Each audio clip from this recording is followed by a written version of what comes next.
So good morning. Welcome to the last day of our FDP workshop. Today we have Dr. Praveen Meduri speaking on lithium-ion batteries and beyond material challenges. We all know about Dr. Praveen Meduri, so without wasting any time, I would ask Praveen to start his talk. Praveen, Okay, please. thank you, Dr. Santosh. Good morning, all. So I hope you're all doing well. So let's get started with batteries. So we have had a discussion on lead acid batteries and electrolytes yesterday.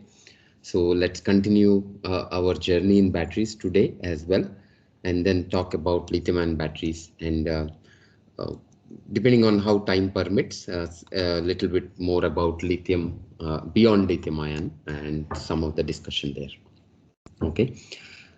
So just to give you some perspective, so I think why is energy storage so important? I mean, why are countries in the world or worldwide looking at battery technology?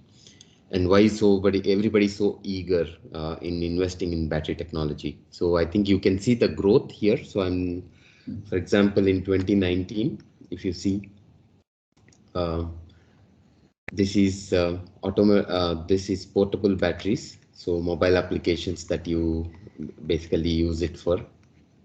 And then this is for vehicles, automotive batteries, and then this is industrial purposes. So you can see that in all the different areas, it is evenly, more or less evenly divided. So I think it's close to 1/3 in each of the sectors. So what it is indicating is that there is a need for batteries everywhere. So any lot of industries require batteries, vehicles, mobile. So essentially, it has become a part of life on a daily basis. So the requirement for batteries. Okay, and then if you look at 2019 total market share in the batteries area, it's about $108 billion. So it's huge, and then it is only increasing. And if you go further into a little bit more statistics, I wanted to just give you a perspective here. So lithium-ion batteries in 2019, the worldwide market share is about 33 billion, and then 2020 it is supposed to be 34. And then if you look at 2027, in the next 7 years, so this is becoming almost 4 times, right? So that's how much growth is expected in the next 6 years, in fact, I should say. So so what it means is that there's a need for us to study lithium-ion batteries, need for us to understand both the science as well as the technology. So I think somebody who's doing basic research needs to understand what are the challenges associated and how we can overcome the challenges. And the other side of it is technology, where people should be able to develop them on a large scale. Doing it in a lab on a very small scale is very different than doing it on a large scale, right? So both of them present different challenges. And the same thing, so yesterday I think we had a very good talk by Dr. Martha on lead acid batteries. So if you see, in 2019, lead acid batteries has a bigger market share worldwide. And among this, about half of it comes from Asia. Primarily, when I say Asia, it comes primarily from India and China. Okay. So, and then it is also expected to grow or double, essentially by 2027. So like what Dr. Mata was emphasizing, that, we should be investing on lead acid also because there's a huge market for it. There is a need for us to improve its efficiency and all those things. So I think he has conveyed us why we need to really invest in that area as well. Okay.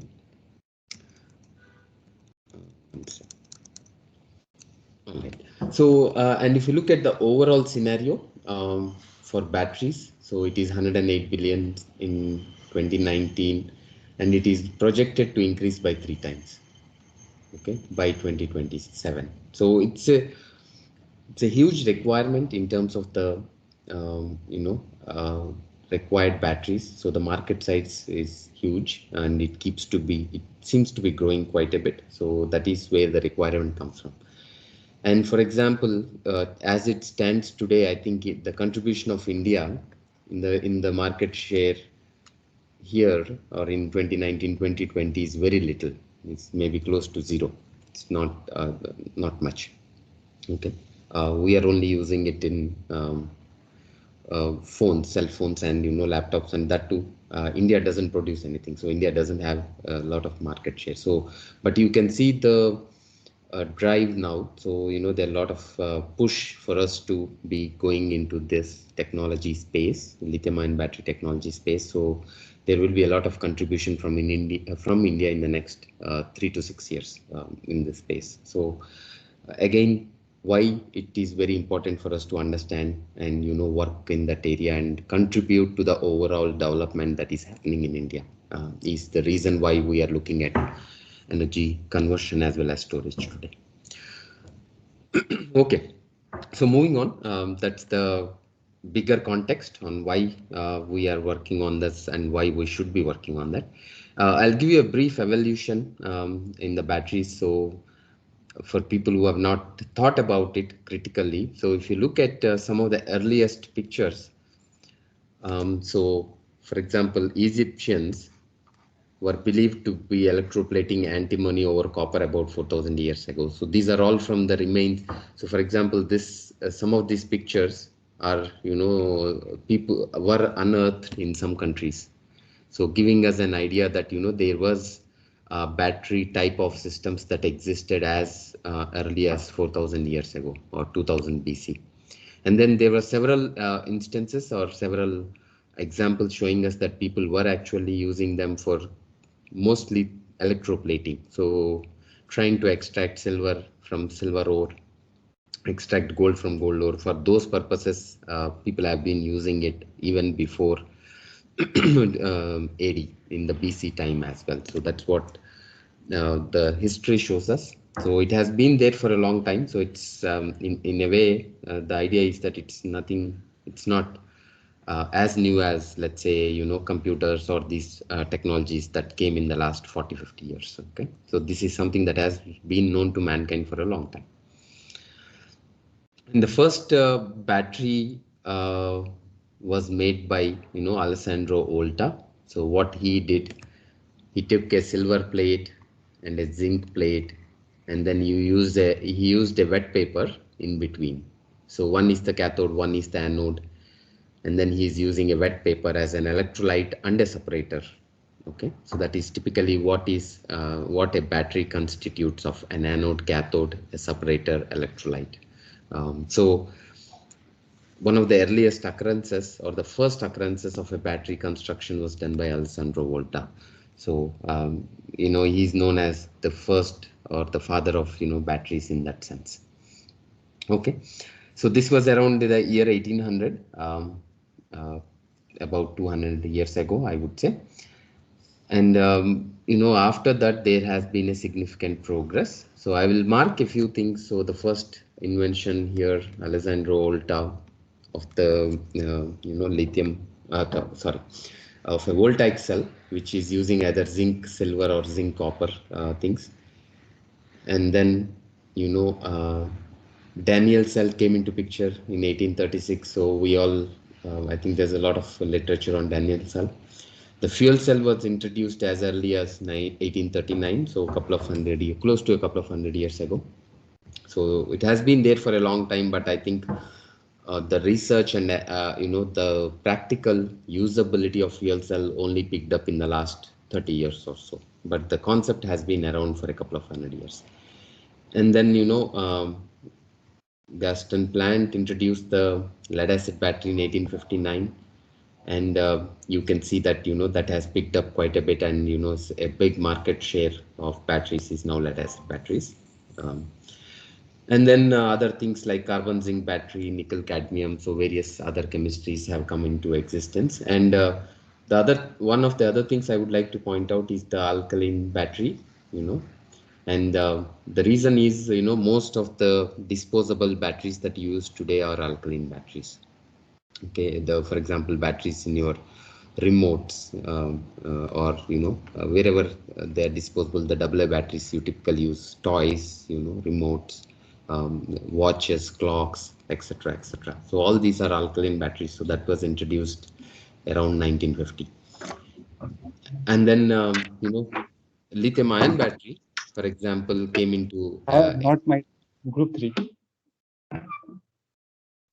lithium-ion batteries came into existence in the 90s.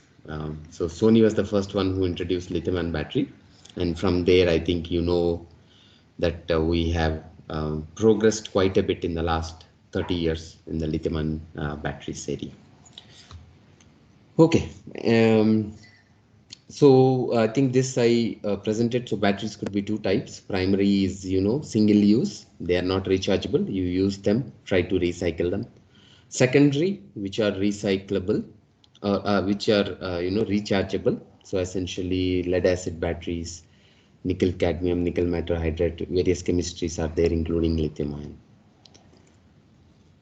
Okay, so one of the earliest, I think this was used in watches and things like those for a long time. The Mercury battery. So the voltage of this battery is 1.3 volts, roughly about 1.35 volts, and then it consists of zinc anode and silver oxide cathode. Okay, and this is one of the earliest batteries that has been there for a long time. Oh, not the silver, mercury oxide, I'm sorry. So the mercury is a problem. So I don't know how many of you know. So mercury is a heavy metal. So it is considered a carcinogenic material. So you don't want to use, I think there is a lot of, I think, discouragement in using mercury anymore. So I think this was one of the earliest technologies, but it is not existent anymore now. So it was there for around 30, 40 years, and we are done away with that chemistry. So alkaline battery, so one of the most widely used non-rechargeable battery these days is the alkaline battery. So you see that everywhere. So what does it contain? So it has a manganese oxide on the cathode side, it has zinc on the anode side. So those are the two materials used. So the voltage is roughly about 1.4 volts, 1.4 to 1.5 depending on what materials you're using. So typically if you look at your alkaline batteries, they are rated at 1.5, somewhere around 1.5. Okay, so the primary things are zinc, manganese oxide here.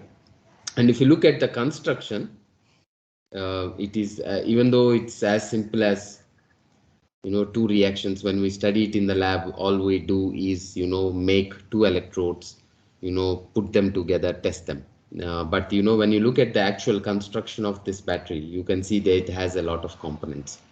So it has something called pressure expansion seal. So I think Dr. Martha yesterday laid out very clearly on one of the biggest problems with challenges in lead acid batteries is gas generation. So that can happen in any chemistry, any technology, any battery technology or battery chemistry. So the same thing happens here. So for that reason, you have a pressure expansion seal. When the pressure goes beyond a certain limit, this thing opens and then lets the gas out. All those things, and then you have separators are there.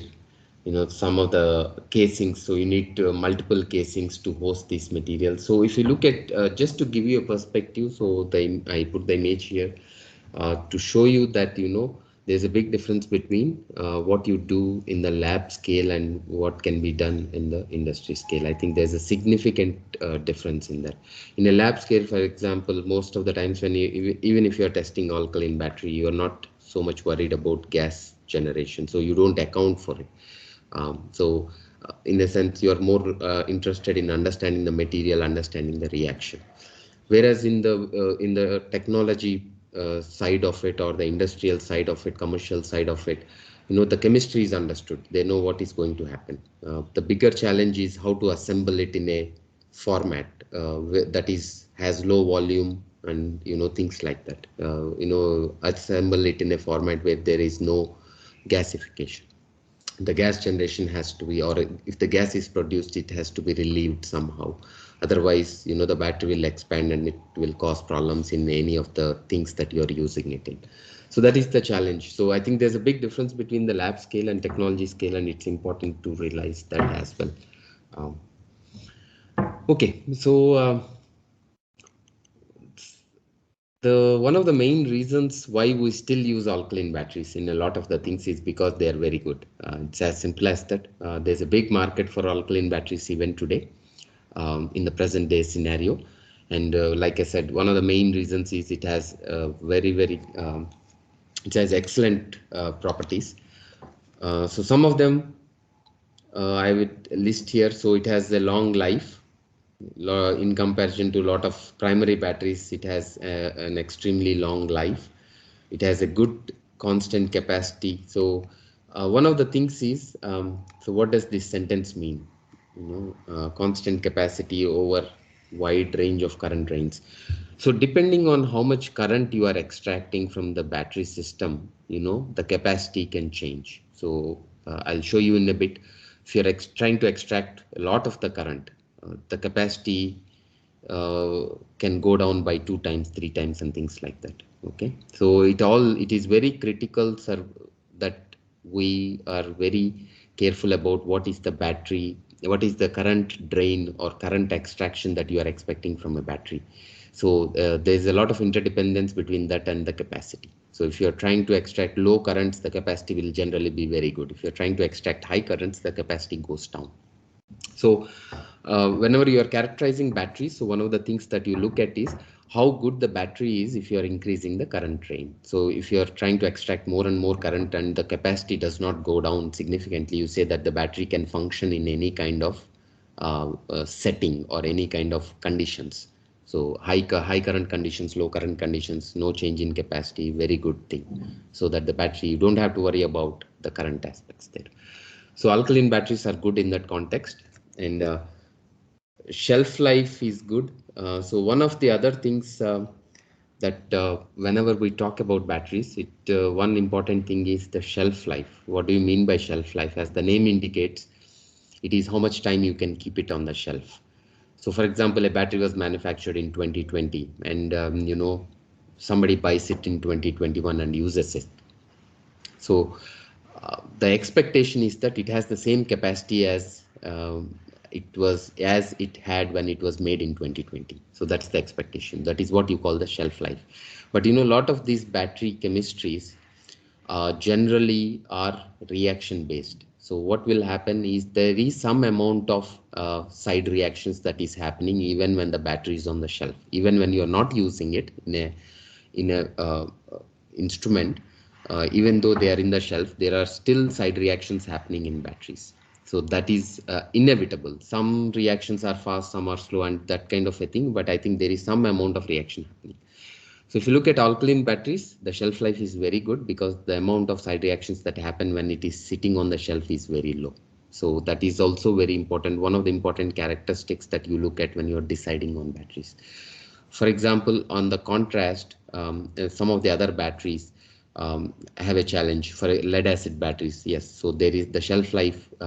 If you don't use it for too long, there is more drop in capacity, more compared to lithium ion or alkaline batteries. So each chemistry has its own challenges, and so you need to look at all those advantages to see where it suits. So like remember I talked about on the first day that it all depends on what scale of energy storage you are looking at. So you need to be able to understand what are the requirements at each particular energy storage scale and then design a battery accordingly. So in some cases, lithium ion may be good. Some cases, lead acid may be good. Some cases, alkaline batteries may be good. So some places, sodium ion, I don't know. So it is all dependent on what scale you are looking at, what application you are looking at.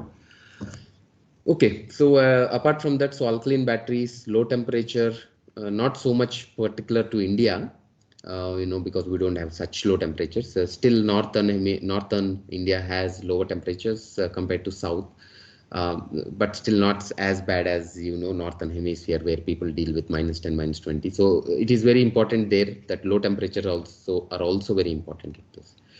Okay, so and then it uses non-toxic chemicals, very interesting, very important in the modern day context of trying to reduce the pollution in the environment. So I think there are several good things about these alkaline batteries which still make them very useful for everyday applications. Okay, so that's about some brief introduction on different chemistries that exist out there, and some of the things that are still very relevant to us. Okay, so if you're looking at batteries, some of the, I think yesterday, I think Dr. Martha went through them, but I will just want to quickly reiterate them. Some of the characteristics, important characteristics. I think these are what you look for when you're looking at how a battery is performing. So if you want to understand the performance of a battery, these are the things that you look for. Cyclability. So one of the first things is cyclability. That it's very simple, as the name says. It is the number of charge and discharge cycles that your a particular battery can undergo before the capacity becomes low, before there is a significant drop in the capacity. It is the number of cycles that you can achieve. Okay, and you should realize that for mobile applications, generally the standard is about 1,000 cycles. So if you do 1,000 cycle testing for some particular battery and say the capacity is holding up very well in 1,000 cycles, you can use it for mobile application. But if that is only holding up for 1,000 cycles, you cannot definitely use it for electric vehicles. Okay, so every application, like I keep mentioning, has a different requirement. So you should be you should have an understanding of that to design a battery accordingly. So hybrid electric vehicles, 10,000 cycles. So what are hybrid electric vehicles? Those are the vehicles that have both electricity component and the petrol component, typically. We don't find them I don't think there is any hybrid electric vehicle in India. So I think some of the Western countries have the hybrid electric vehicles. Stationary applications is 50,000 cycles. So stationary applications, as the name suggests, are the applications that where you keep the battery grounded. So it's not like a moving type of system. For example, if you're using a battery system in a power generation plant, it is called a stationary application. If you're using a battery system for powering a house, it is stationary, right? It's not moving, so you call it a stationary application. So things like that. So when you're looking at stationary application, it is about 50,000 cycles, and electric vehicles, it's actually greater than 1,50,000. It's now people have said that it has to last for 1,50,000 cycles, so that if you say 1,50,000 cycles, it is equivalent to 10 years of using a car. So I think the general understanding is you will keep a car at least for 10 years. So I think you want the electric vehicles to be on the same scale also. So that I think it's even more now, 1,50,000 cycles. Okay, the second important thing is the capacity. So whenever you look at any of these, especially lithium-ion batteries, you will see this term. It's called milliamp hour per gram. So this is nothing but specific capacity. Okay, and whenever you look at batteries that you have at home, you have in your mobile phones or laptops or whatever, the capacity is expressed as mAh. So they know the weight, so they say mAh. So whatever mAh, 1800 mAh, 2400 mAh, that is the total capacity that is there in the battery. That is how it is expressed as. For research purposes, we express it as mAh per gram, and then typically on the commercial scale it is mAh. All right, so so you will see these kind of curves a lot of the times. So time on the x-axis, cell voltage on the y-axis. Okay, and then this kind of curve is discharged or charged at a constant current density. Okay, so you are using a constant current to get this curve, either charging or discharging. Either ways, use a constant current, you'll get this curve. And so what is required? So to calculate the specific capacity, what you require is the current, which is milliamperes, right? The time, okay, so that you can get it from the x-axis, that is expressed in hours here, divided by the weight of the materials, grams. So all things are known. So when you do this kind of a conduct this kind of a test, which is a constant current test.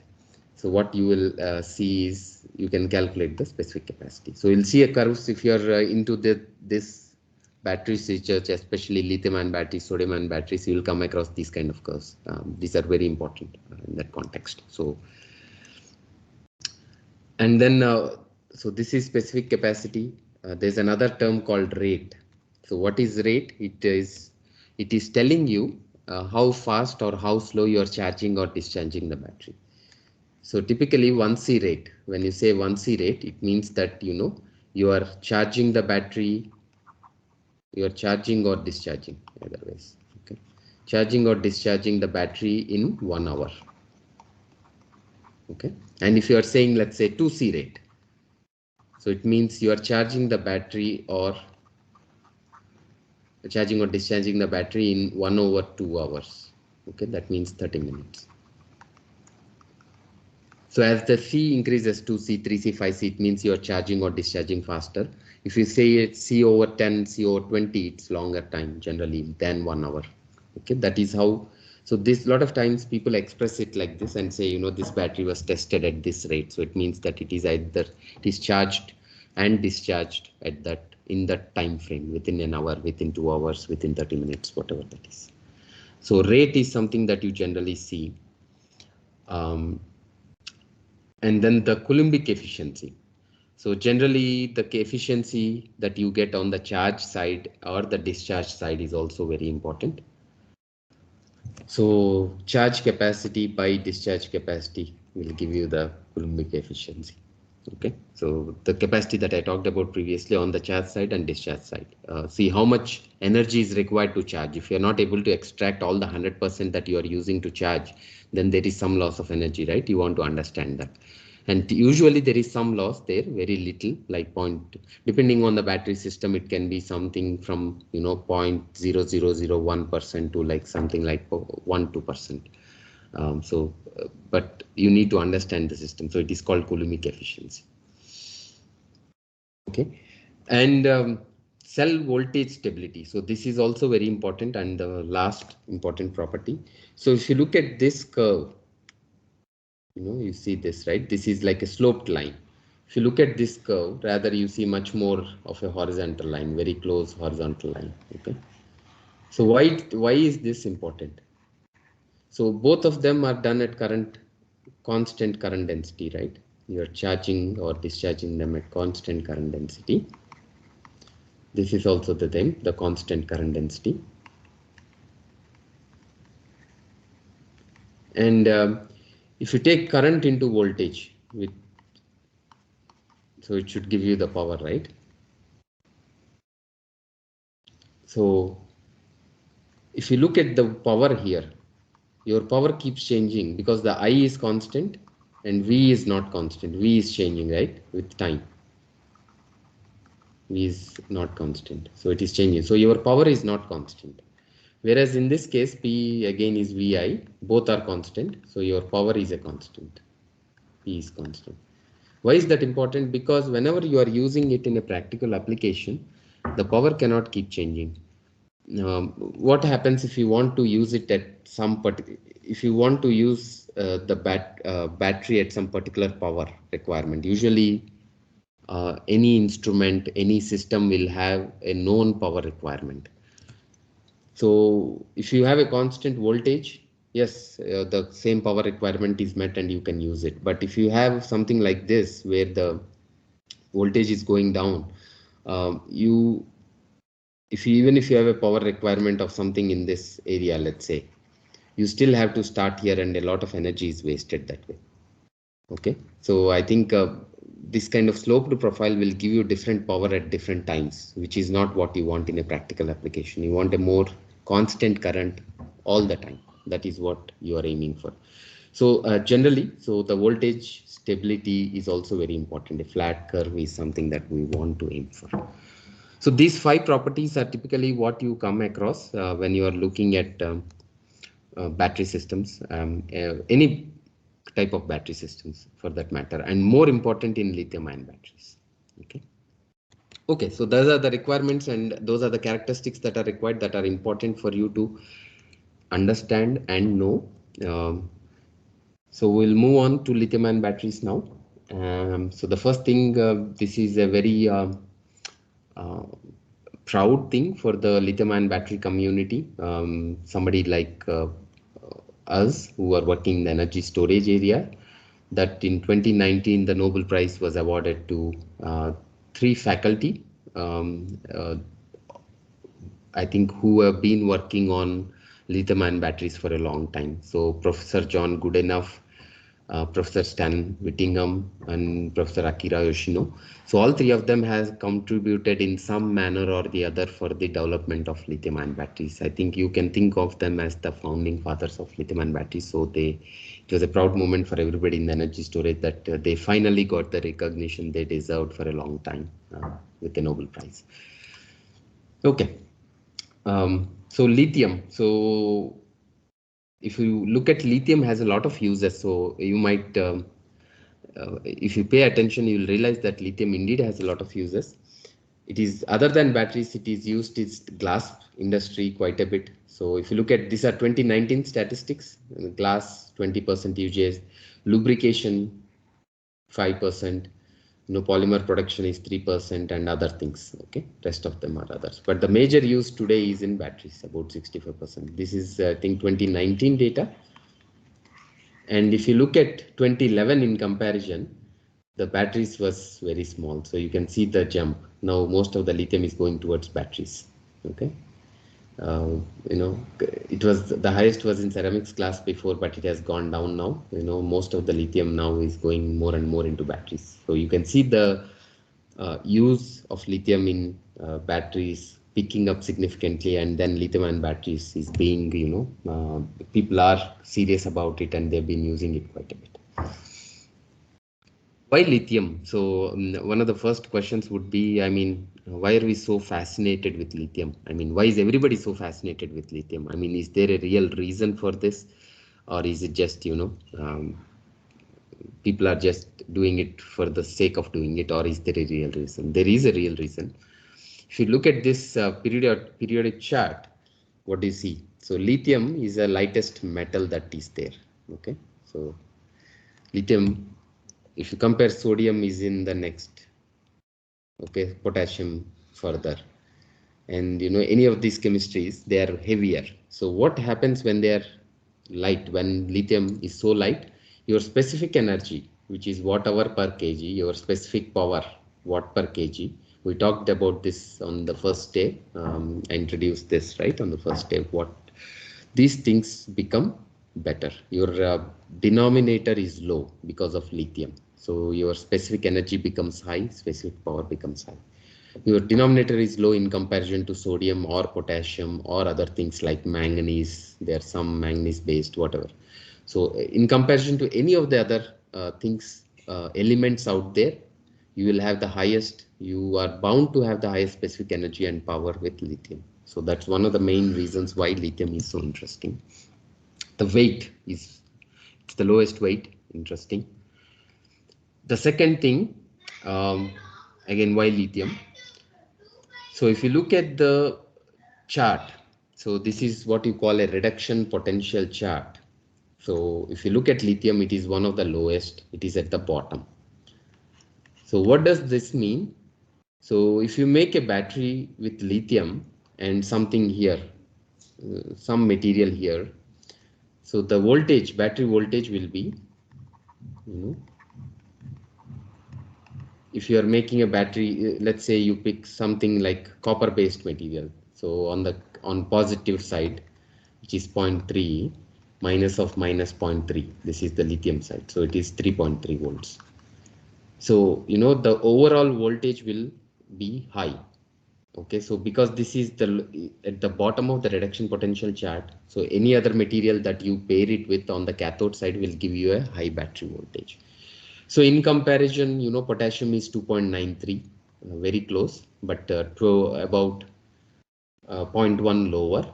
If you look at sodium, it is about 0.3 volts lower. If you look at aluminum, it is about 1.5 volts lower, roughly about that. So you can see that even though I mean, these are some of the things that we are trying to make batteries out of. The voltage will be lower inherently than lithium. So that's another reason, second reason why lithium is so interesting. What you will get is a high voltage battery out of lithium. So first thing, you are getting specific energy and power are low, and then you also want the W to be high, right? This is the power.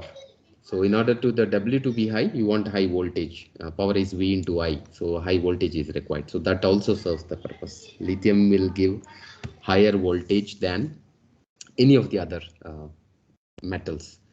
Two, those are the two important things. The third one, if you see the ionic radius, so lithium ion, sodium ion, potassium ion, so these are given here, lithium ion, sodium, potassium, others are given here.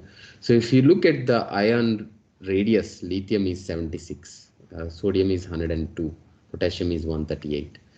So if you see, this is a 30% increase, okay, 70 to 100, right? So, or I should say not 30, it's 40% increase, roughly like that.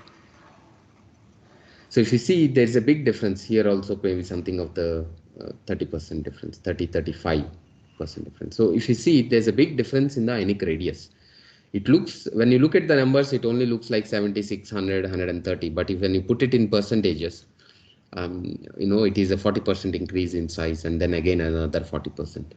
So the reason why is it so important? Because whenever you're talking about lithium ion, sodium ion batteries, you're talking about lithium ion diffusion inside a solid material.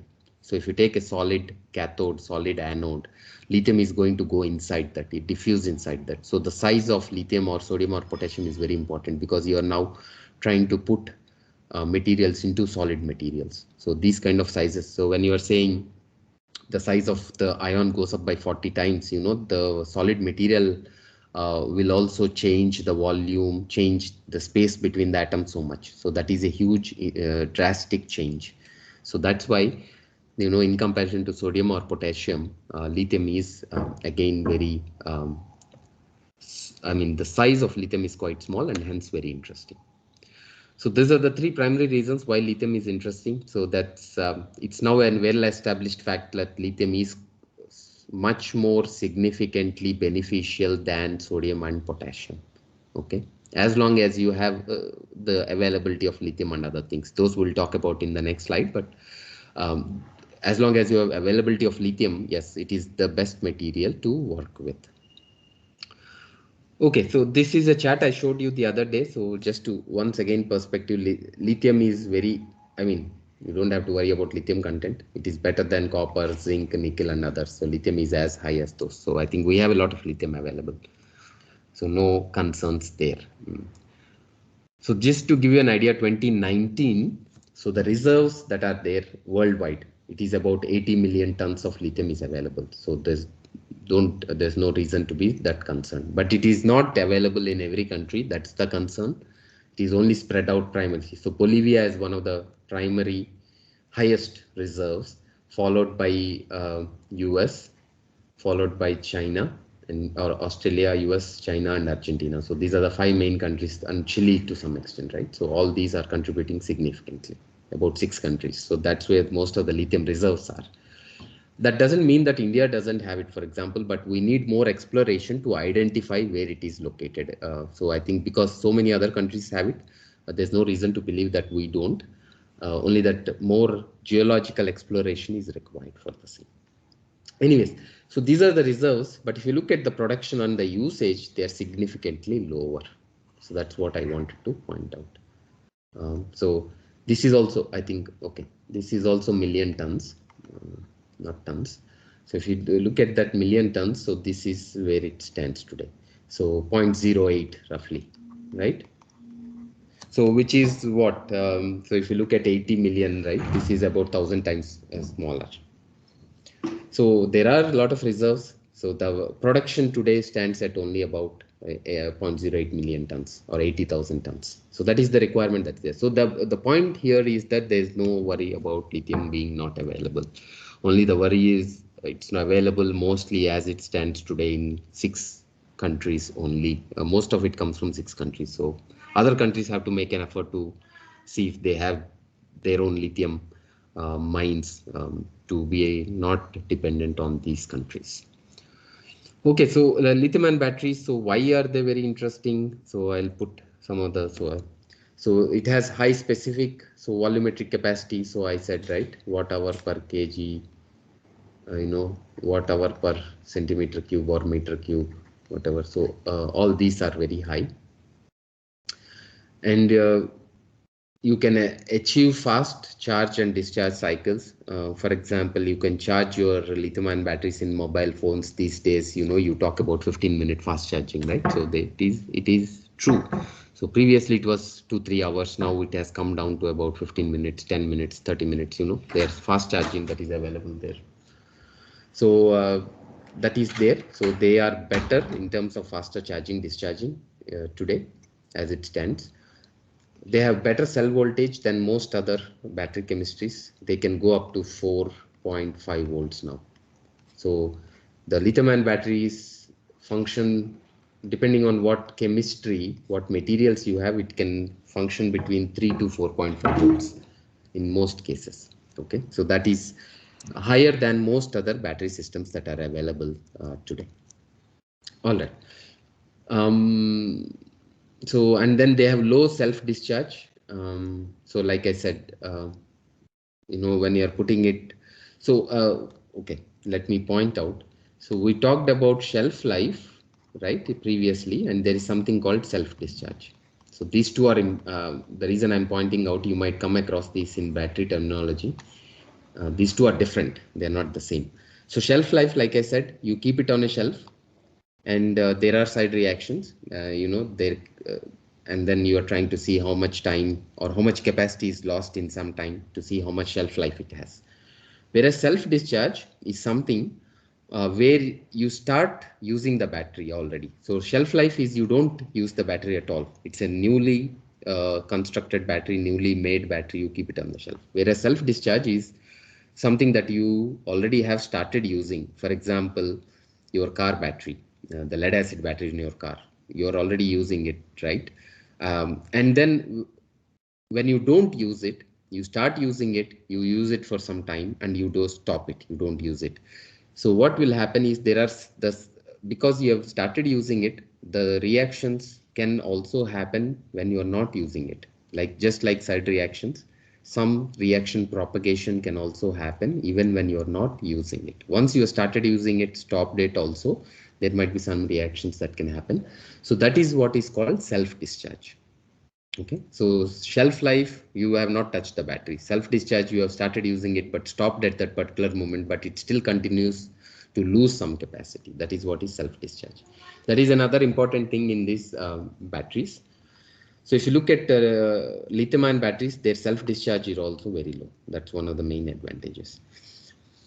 And they are maintenance free, as you call it. So what happens in a lithium-ion battery? So you have an anode material. It's some material. I said carbon here. There is a cathode material. I said lithium metal oxide here. So during the discharge process, lithium goes from the anode to the cathode.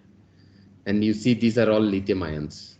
So we are saying that, lithium kind of sits in the spaces, or it can also alloy, and it can do various things, but it will sit inside the material. That is what we are saying. So during discharge, lithium goes to the cathode side, sits here. During the charge time, lithium comes to the anode side and sits here. So that is the general principle of a lithium-ion battery. And if you were to write reactions for the same on the cathode side, so this is one of the first used cathode, lithium cobalt oxide. That material was used since 1990, but now there are other materials that are being used. But until 2010 or so, around 20 years from 1990 to 2010, this was the cathode, primarily used cathode, and anode was carbon. Okay. So if you look at the reactions, this is what it looks like. Lithium cobalt, it gives out some lithium ions, and the lithium ions go to the carbon side and form something what you call a lithium carbon intercalated compound or inserted compound, you call it as that. So anyways, these are the reactions. So in a lithium-ion battery, where does the lithium come from? From the cathode side. So you don't have to put any, I think as the technology stands today, you don't have to add any lithium on the anode side in an actual battery. So what you have is you have the lithium on the cathode side, or you put excess lithium on the cathode side, and then that can shuttle between the cathode and the anode when you are charging or discharging it. Okay, so there's no extra lithium that you put. So you're not putting or using lithium metal by itself in an actual battery. So you have only carbon on the anode side. You have a cathode which contains lithium on the cathode side. Okay, you have a oxide that contains lithium on the cathode side. So you know, when you do charge discharge, the lithium in the cathode moves between the anode and the cathode. That is what happens. So in an actual lithium-ion battery. But when you're testing it in the lab, when you do the same testing in the lab, you generally don't do it like this. What you do, if you're testing carbon material, so you take carbon as one cathode, as one electrode, and you take lithium metal and you test it with lithium metal. Generally, when you do the testing in the lab, this is how do it. Or if you take a cathode material like lithium cobalt oxide, you test it with lithium as the anode. Okay, you use lithium as the anode in the lab scale testing to understand how the carbon is behaving, to understand how the lithium cobalt oxide is behaving. So you use lithium on one side. So this is how you test it in a lab, but in a real setting, that is not the case. So you don't have any lithium going in. Okay, so what is whenever you talk about voltage in a lithium-ion battery, what does it mean? It means, in theoretical sense, it means it is a difference of energy of lithium in the cathode and anode. Okay, so this is the chemical potential or free energy, as you can call it. So if you look at the free energy of lithium in the cathode minus the free energy of the lithium in the anode will give you the voltage of the battery. Okay, that is what you call by voltage. And yesterday, I think we had another good talk by Dr. Pratay Basak, who talked a lot about electrolytes. So I think the electrolytes that we have today have a good stability. So they are stable up to 5 volts. So here, so electrolyte stability. So I think most of the electrolytes are stable in the window of 5 volts. So if you want to have a battery beyond 5 volts, we need new electrolytes. That's another challenge there. So that's why even if you have the materials, electrolyte is a challenge there. So as it stands today, like I said, the highest battery voltages are around 4.5 volts. Okay, so that is what you mean by a voltage in a lithium-ion battery. And when you calculate another term like specific capacity, so we talked about capacity all this time, right? I was talking about capacity. How do you calculate it? You need things, the material. So whatever material you are looking at depends on the molecular weight of that material. And delta X is how many lithiums can go into that material. Okay. For example, if you take silicon, one silicon atom can accommodate 4.4 silicon. Or sorry, 4.4 lithium atoms. So one silicon.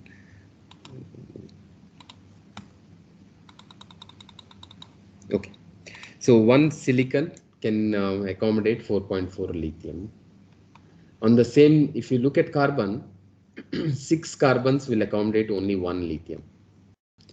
So different materials have these different capability. It all depends on the material and its properties. Okay, so it will change with material. So the delta X depends on the theoretical limitation of how much lithium can be stored in the material, the molecular mass of the material. This is the Faraday's constants, and it will give you theoretical specific capacity.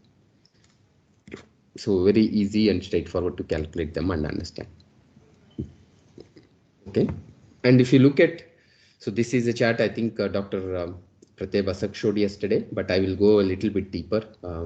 This is a very commonly used chart, from one of another pioneers in lithium battery research, Professor Tarascon and Professor Armand. Okay, anyways, so anodes are here. These are all anodes. So anodes generally are on the lower potential side, whereas cathodes are here. So they are on the higher potential side. So the difference between the two is what gives you the voltage. So what do we want? The anode has to be very low voltage with respect to lithium. The cathode has to be very high voltage with respect to lithium. Then we can get the maximum voltage. And if you look at the specific capacity again, so one voltage is important, the second capacity is important. Both are important. Capacity gives you how much time you can use it for without having to recharge it, and the voltage gives you how much power you can generate or energy you can generate. Okay.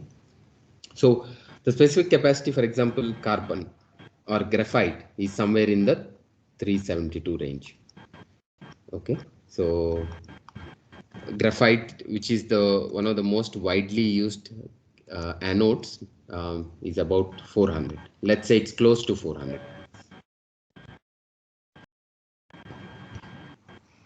And if you look at silicon, it will be somewhere here.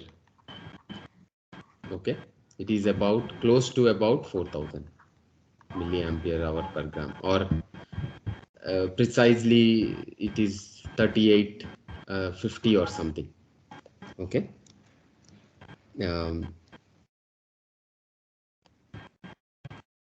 Some disturbance, just give me 1 second here.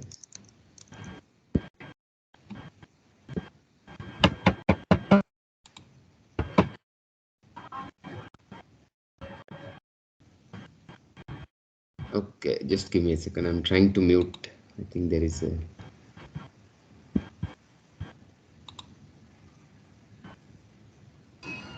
Oh, okay, so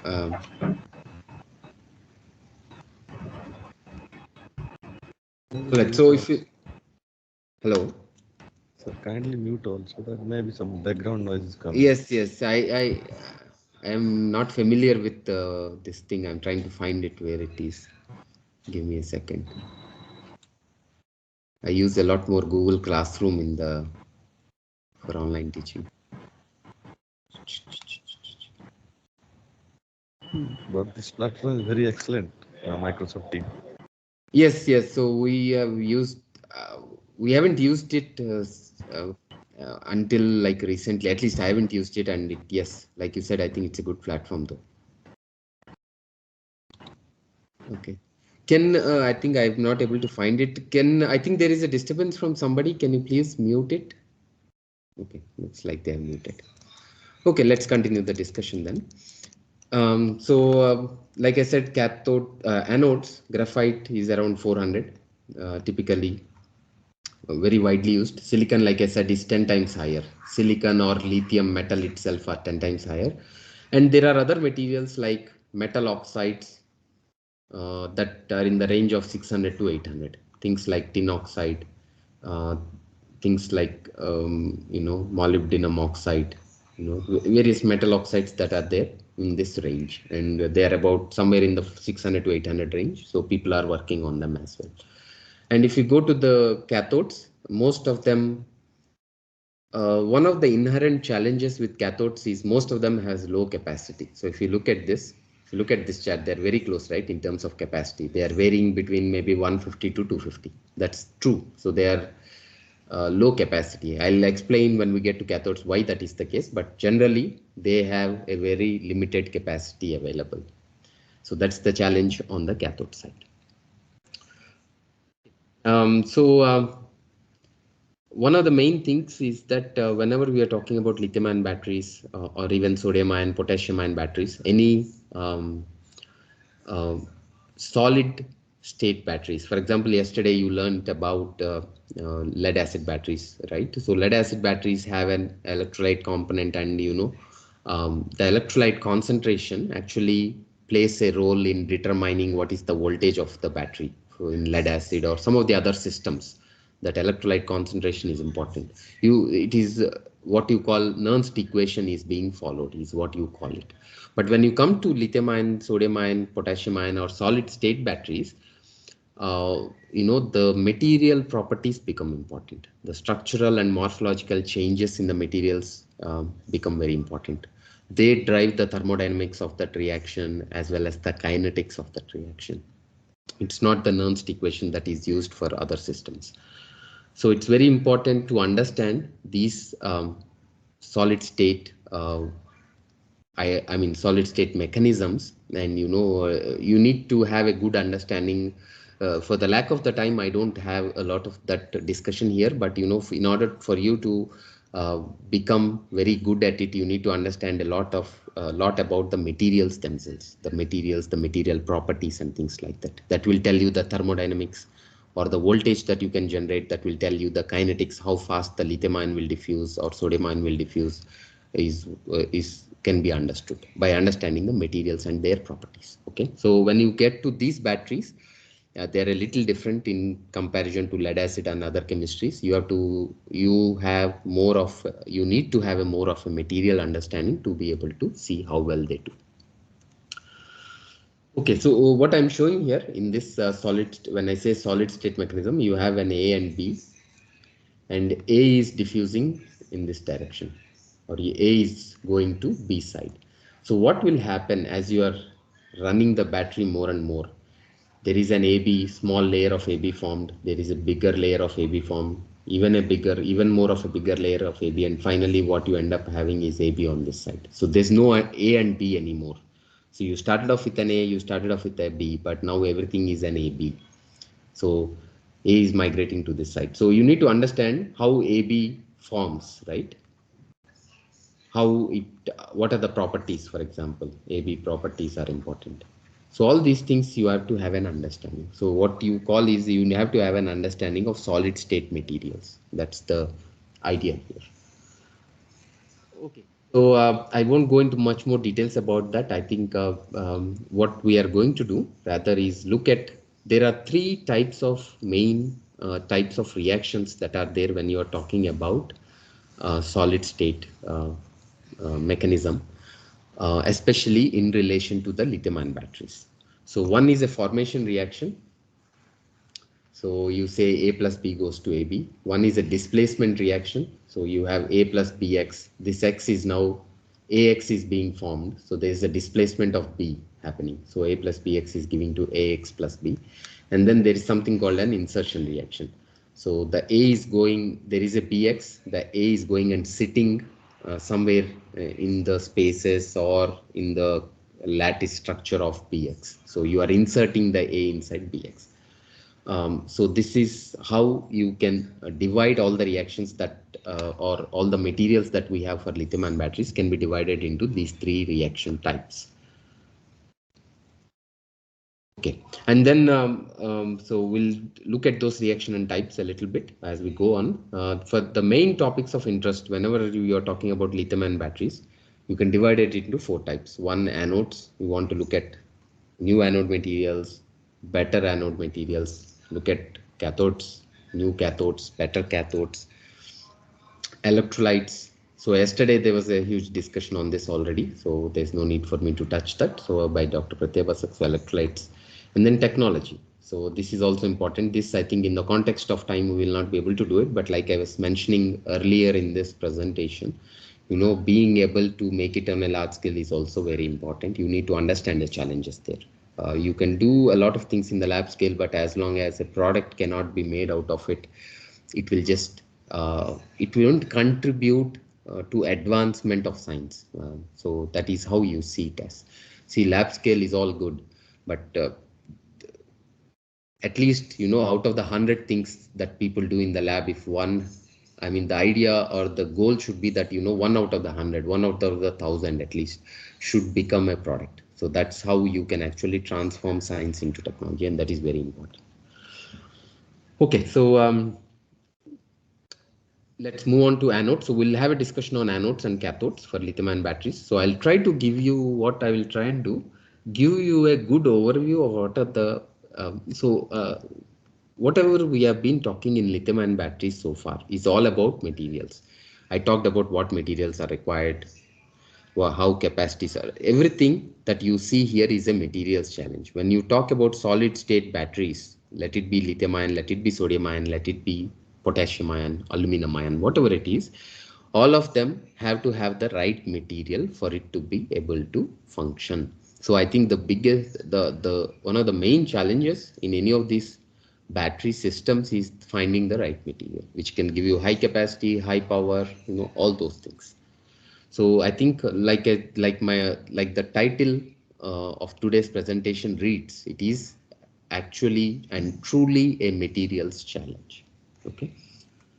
So what I'm going to do, I'll try and summarize a lot of the things that are there in anode side and the cathode side that will give you an overview of what is existing out there. And also I'll try to convey you where you could, if somebody is interested to go further and work in this area, I'll give you I'll try and give you some overview of where you can work and how it can improve the contribution in the energy storage domain. Okay. All right. So anodes. So like I said, reconstitution formation reaction is one. The displacement reaction, insertion reaction. So if you look at the formation reaction, silicon. So silicon is, I showed you before, when you talk about the specific capacity of silicon, it is close to like 10 times more than carbon. That is the reason why people are working in silicon now. So if somebody wants to get into lithium-ion batteries, I think there's a lot of research that has been done in silicon, but I think there is still a lot of challenge on how to use silicon in a commercial scale. So I think still a lot of lab research is required, as well as technological research is required in the silicon area. So that is a good area to get into if somebody wants to work in the lithium-ion batteries, specifically in the lithium-ion batteries. So silicon is one area you can jump into. So silicon has a lot of challenges. I'll show you in a couple of slides. I'll talk about silicon specifically and what challenges it has. So I think you can still have a good valuable contribution in the silicon area if you want to get into this. So silicon and metals in general, like tin, others, etc., are all falling under the formation reaction. When I say formation, an alloy is formed in this case. So whenever lithium plus a metal combined, it will be lithium XM, depending on how much lithium it can accommodate. For example, I said silicon, it will be 4.4, right? So this will be 4.4, 4.4 silicon, depending on the metal. So it is an alloy that is formed. So this is called what you call a formation reaction. And I'll tell you what it means and what are the challenges in a bit. And then displacement is like A plus BX, right? So when you take a tin oxide, something like a metal oxide, so you have a lithium plus tin oxide. It forms lithium oxide plus tin. That is what happens. So that is how you will get the what you call a displacement reaction. And insertion reaction is what happens in carbons, what happens in a material called the lithium titanate, that is LiTi4O12. There are various forms to it. So lithium titanate is one. You can say LTO.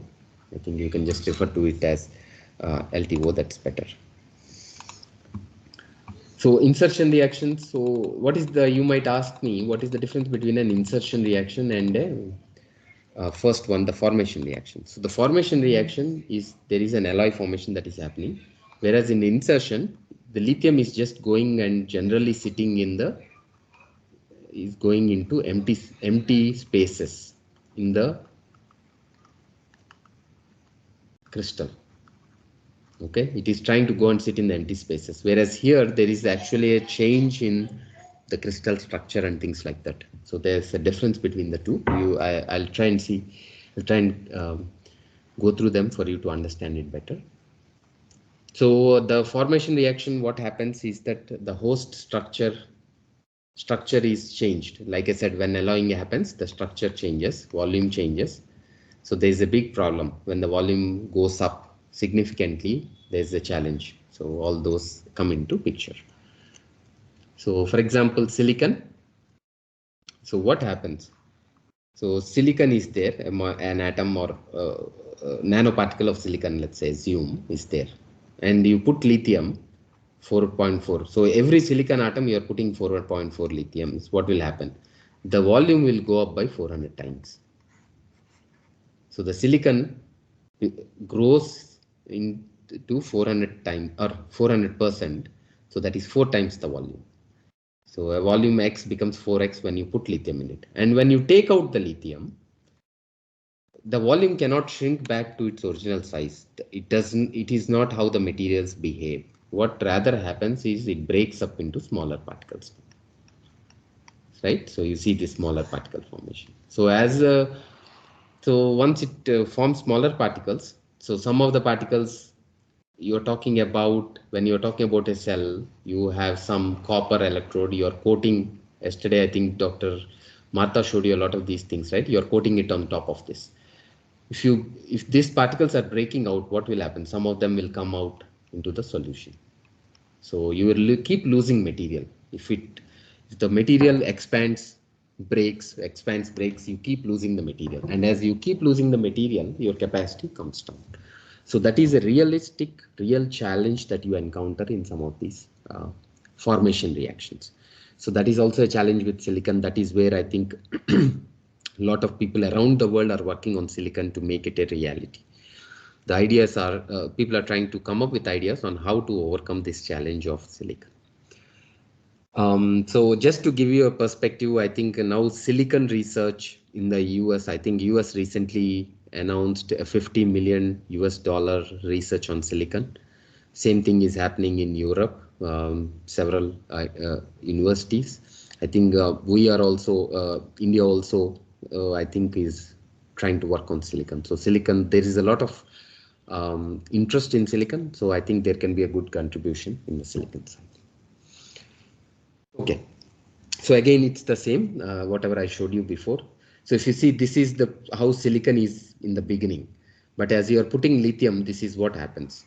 You're putting 4 lithiums or 4.4 lithiums for silicon, right? So what happens? You have more lithium now, silicon is far apart. So how do you prevent this from happening? And when the lithium comes out, these parts will only fall by themselves. So the idea is, how do you contain it? What to do is the question there. Okay, that's how, that's where the challenge lies. That's where people are working on. And these are a couple of interesting pictures I wanted to show you. People have done, this is a TEM image. So people have, there are videos also. If you go to this paper, they have the video as well. So if you see, this is the pure silicon wire, and here they are putting lithium in it. So lithium is going in. So the silicon you can see is 125 nanometers diameter. It is 3 times here, right? 362 or close to 400. So that is how you can see that the volume expansion is happening. This is real. So I think we talked about volume expanding a lot, right? So this is how it is expanding. And if you look at this, because the volume expands, it can also start forming these kind of curls.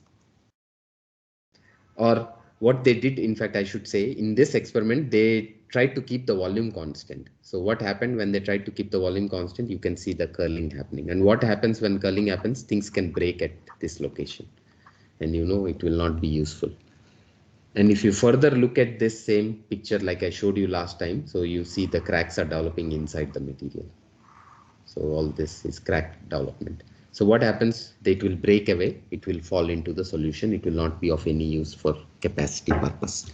So all these are real challenges or commercial challenges, technological challenges you can think about when you're using something like a silicon. So volume expansion is the challenge. Because of volume expansion, materials can break into small particles and things like that. So one of the solutions why nanomaterials are very interesting, why people are after nanomaterials, is because can nanomaterials help in this case? So there's no simple answer on yes or no, but people are trying to see if it can help. And some of the advantages you have, nanoparticles are small. If you make a 10 nanometer size particle versus 1 micron particle, so I think it is easier for lithium to go in and come out. So let's say a simple thing. This is a 10 nanometer particle and you have a big 1 micron size particle. So the 5 nanometers is the diffusion length. Here it is 5 microns, right? So the idea is lithium has to travel, because lithium is going inside all the time, has to travel only 5 nanometers to reach the center. Whereas here lithium has to travel 5 micrometers to reach the center. So this is much harder because it has to jump through a lot of crystals to get to that center. So it is a bigger challenge here. So if you take a big particle, relatively hard for lithium to go in, come out. Whereas if you take a nanoparticle, it's easier. That's one way of thinking at it. The second thing here, what they're presenting. So this slide talks about surface area. So if you break this 1 micron into small surfaces, a lot of small particles, you have more surface for lithium to go in now, right? So I think you can solve this. So if you have a cube with S equal to 10 centimeters, side 10, what is the volume? What is the surface area? And if you cut the same cube into 10 pieces with one side 1 centimeter, the other two 10 and 10, what is the volume? What is the area? So the volume will be the same. The area, surface area will change by 4 times, I believe, if you do the quick calculation. So essentially what you have not changed the volume, you just only make it smaller particles. So what the idea here is that if you have nanomaterials, you have more surface. If you have more surface, more lithiums can go inside the material and come out. Also go fast. Like I showed you, like I talked about, it can also diffuse fast. More lithium can go in, it can also diffuse faster. So it's an advantage both ways. So this, and then diffusion scale. So this is what I'm talking about. It can do faster diffusion if you have a smaller size. Okay. Those one advantage, higher surface area, more lithium. Second advantage, smaller size, so faster lithium diffusion inside. The third advantage is that I will not go into much details, but I'll say I showed you a problem here, right? In the silicon, there are crack development is happening. So the idea here is if you have nanomaterials, you can also prevent this crack development.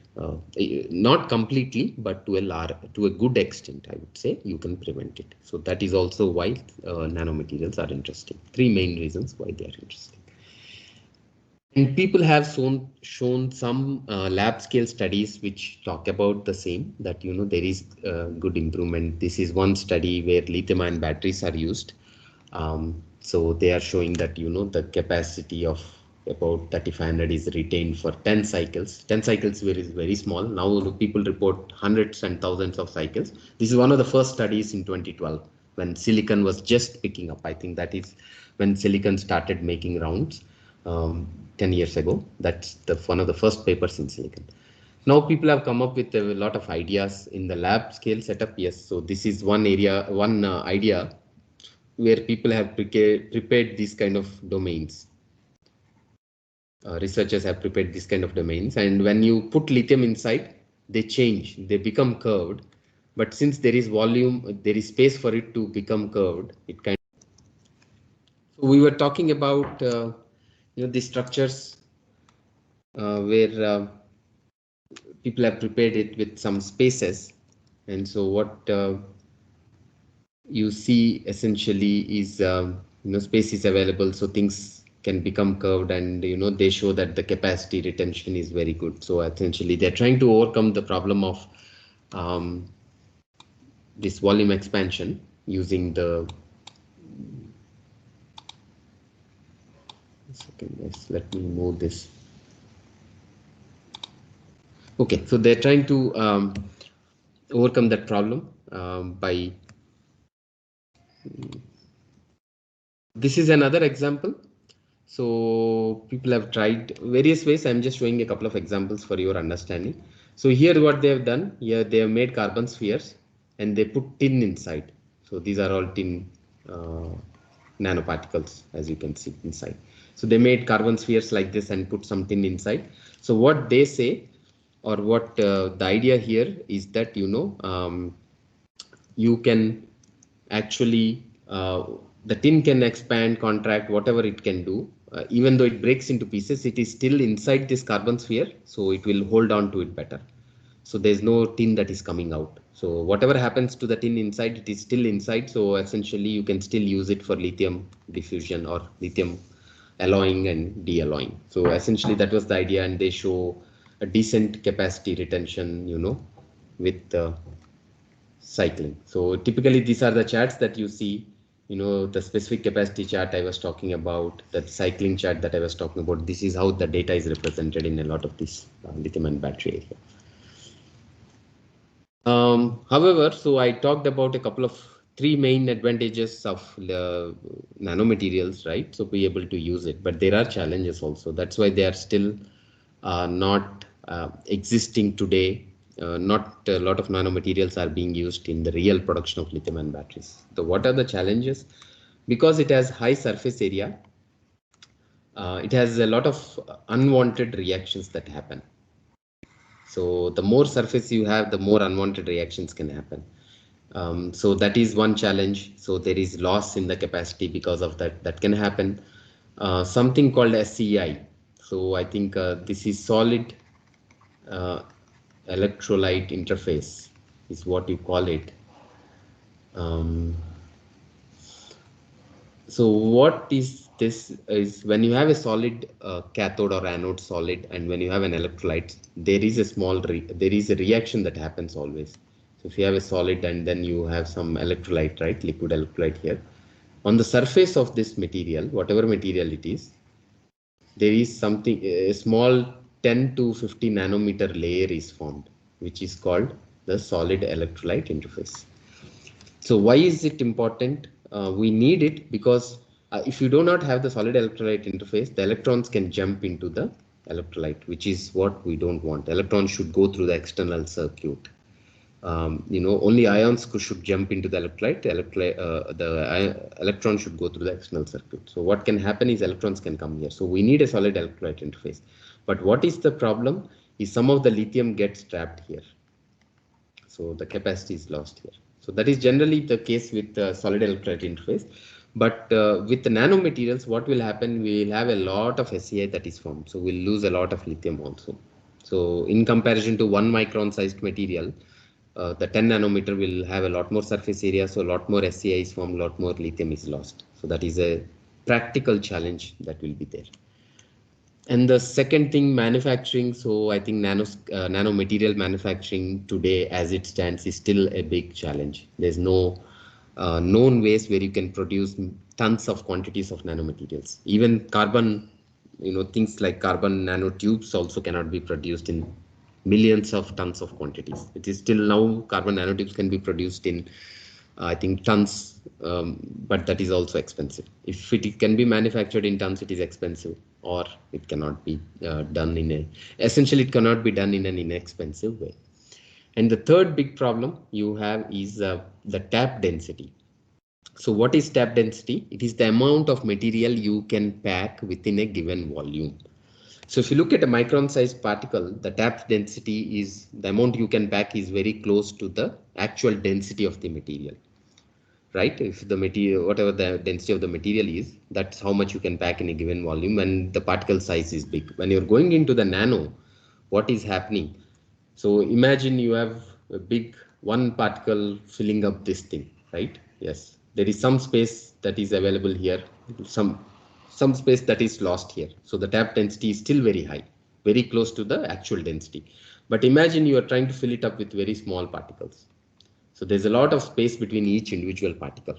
And then what will happen is typically the density, the tap density becomes very low. So whenever you're talking about nanomaterials for use in this kind of arrangement in a practical setting, the tap density becomes lower. So that's the challenge. So the tap density becomes lower, you have a lot of volume that is there. So your specific capacity per unit volume and things like that will go down. So I think that is a realistic practical challenge. So as it stands today, I think nanomaterials are in the lab scale arrangement. I think they have a long way to go before they can be commercially used. Okay. All right. So that is about formation reaction. The second interesting reaction in anodes will be, displacement or conversion reaction. So like I showed you, right, metal oxide plus this, let's go here. So this is, I am using a material called ruthenium dioxide. So lithium plus ruthenium will give the first one reaction will be lithium ruthenium oxide, and then further lithium will combine with ruthenium oxide to get to Li2O plus Ru. So this is what I talked about initially, lithium oxide plus the metal. So go back. So again, the volume changes are high because you're doing that, there is a change in the host structure, the volume changes are high. And for example, if you are forming lithium oxide, it is a poor ionic and electronic conductor. So your material overall conductivity might go down. especially when you form Li2O. So that's another problem. So I think there needs to be more studies on this to overcome these challenges. So things like how do you make lithium oxide, um, because it is poor conductor, both electronically and ionically poor conductor, you have to add some materials to make it better. So things like that have to be studied. So this is one such example. So I mean, I'm not going to go into details. This is just to give you an overview of what the displacement reaction looks like. That is not, I think we don't have practical materials still in the displacement area, in the displacement reactions section. Whereas insertion reactions, yes. So it's very interesting. So carbon is an insertion compound.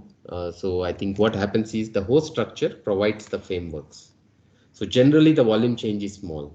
So you don't have to worry about volume change like you did in the formation reaction or the displacement reaction.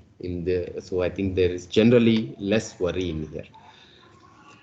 But what is the problem? Because there is a lot of volume or lot of empty volume that is there.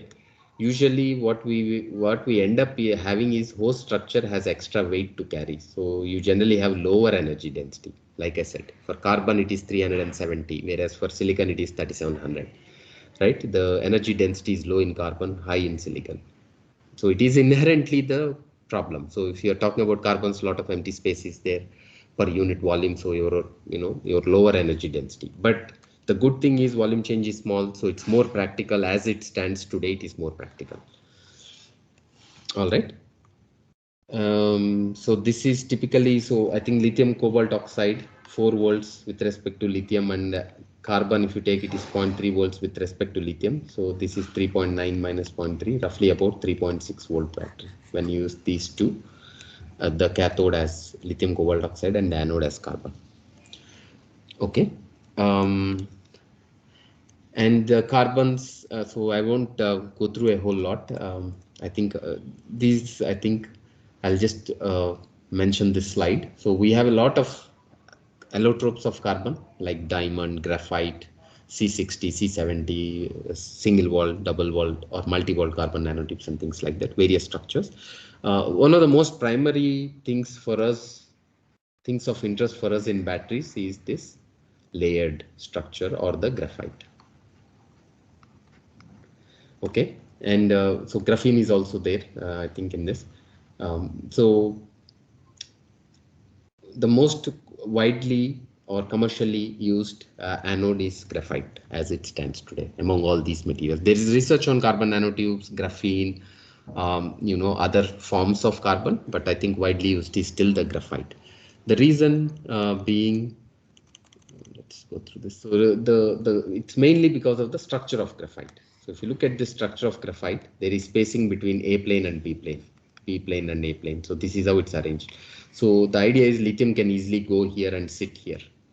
Lithium atoms can go here and sit here. So this is where they are going to go sit and support themselves. So essentially, that's why graphite is most widely used for that.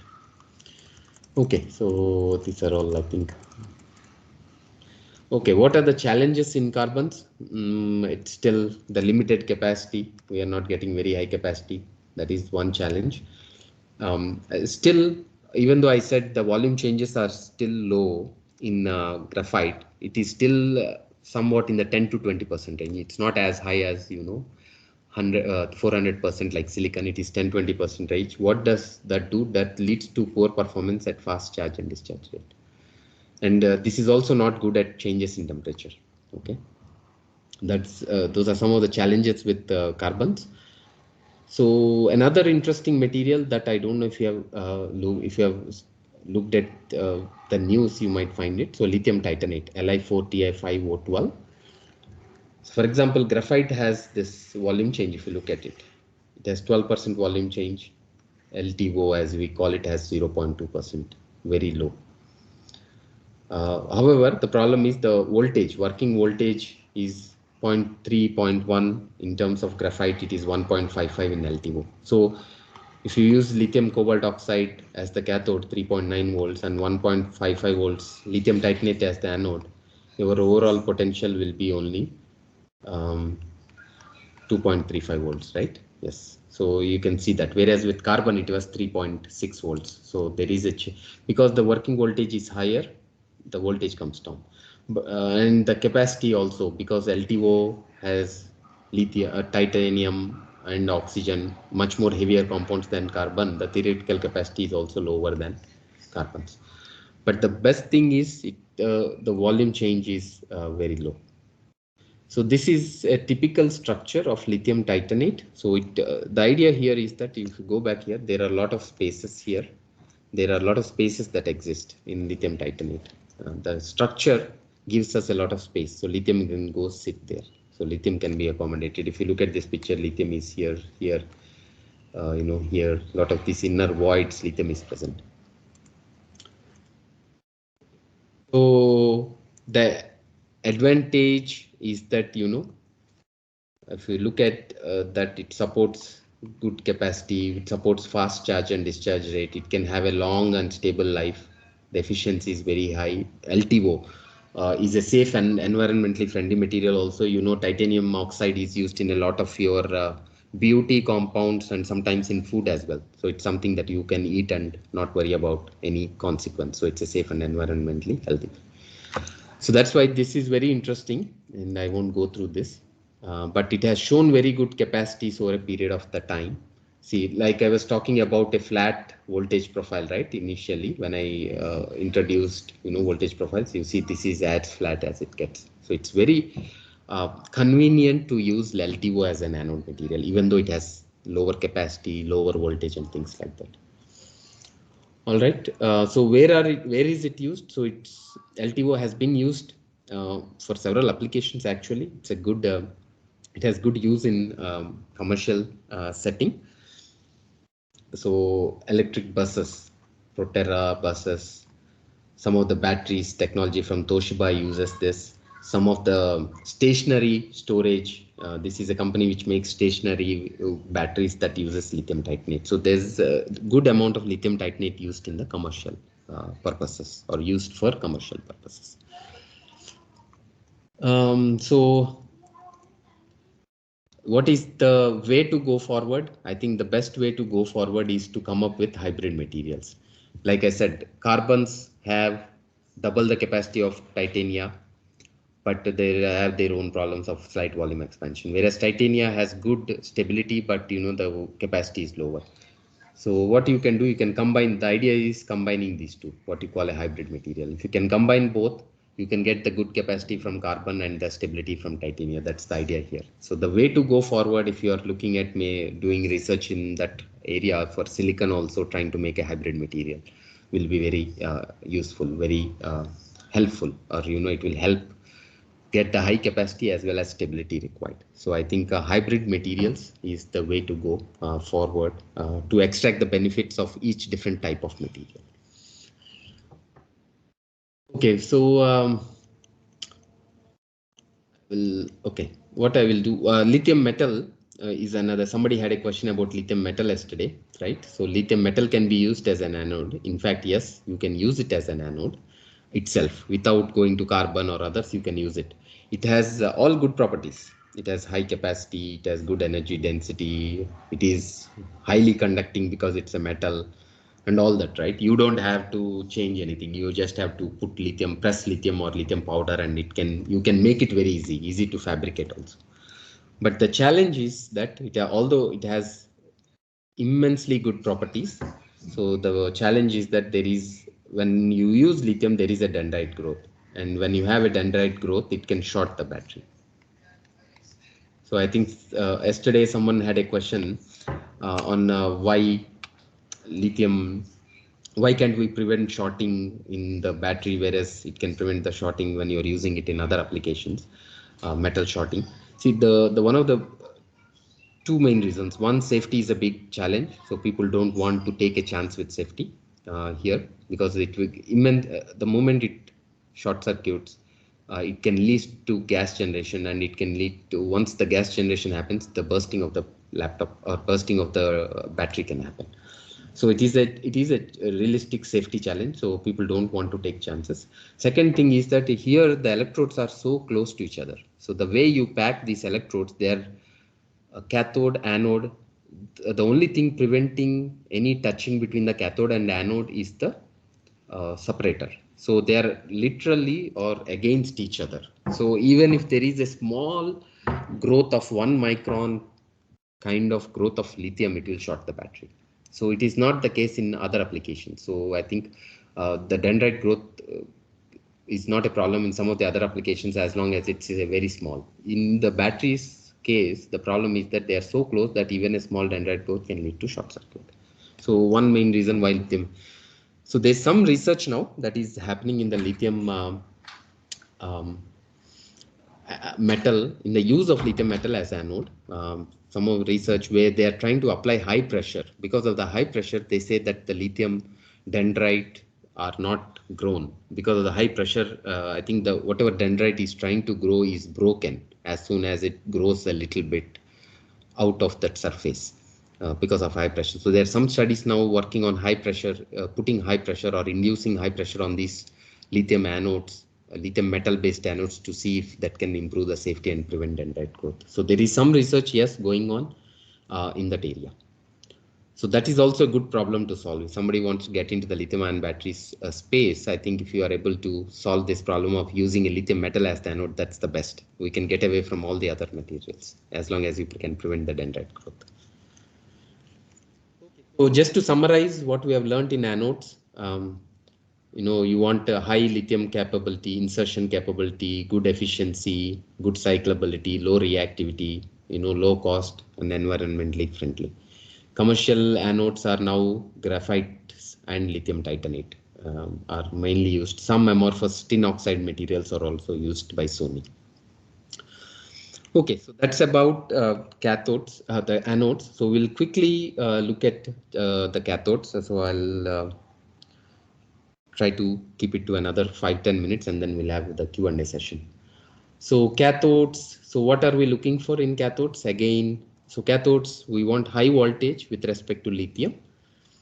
And then you want high specific capacity, just like the anode side, long cycle life, lightweight, good environmentally friendly, low cost. So they are both the same. Cathodes and anodes have pretty much the same requirement except for the voltage. Cathodes, you want the higher voltage, anodes, you want the lower voltage with respect to lithium. And cathodes can be divided into two types again. So insertion, again the insertion cathodes. There are 4 different types here: layered, spinel structures, olivine structures, tavorite structures. These are all defined based on their material structures.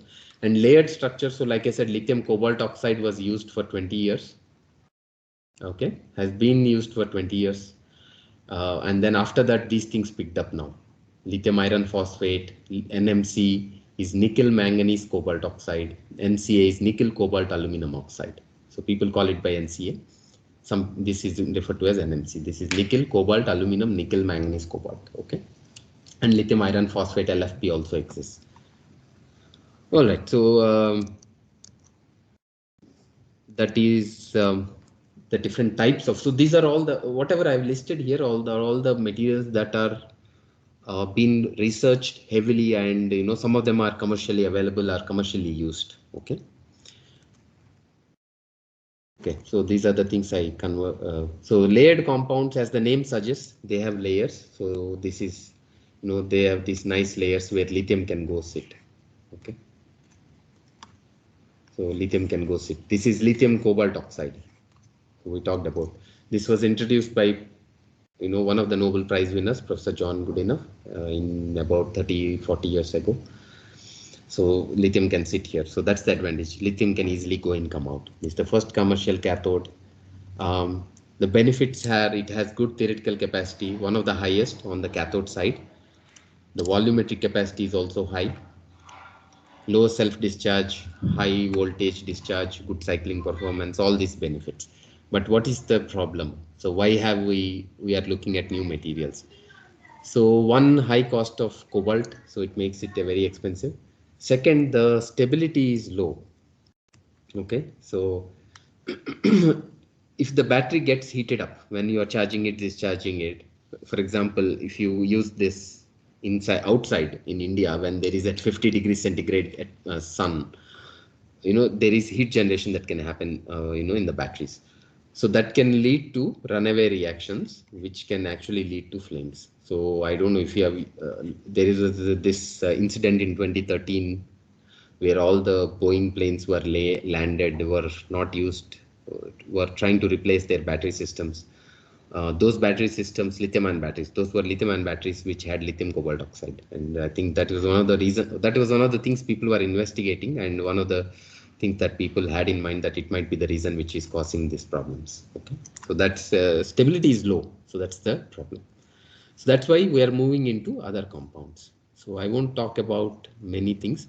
I'll just touch upon the NCA cathode. I talked about nickel, cobalt, aluminum oxide cathode, right, in this previous slide. So it has a good specific capacity again of about 200, and Tesla uses this cathode. So Panasonic makes the batteries for Tesla, or the chemistry. So Panasonic batteries, they use NCA cathode. Again, the challenge here is in temperatures like Indian conditions, 50, 55, 60, somewhere between the 40 to 60 range, these have a lot of capacity loss. So there are challenges there. So very hard for us to use NCA in Indian conditions. It's good for some Western countries where the highest temperatures are 35 or so.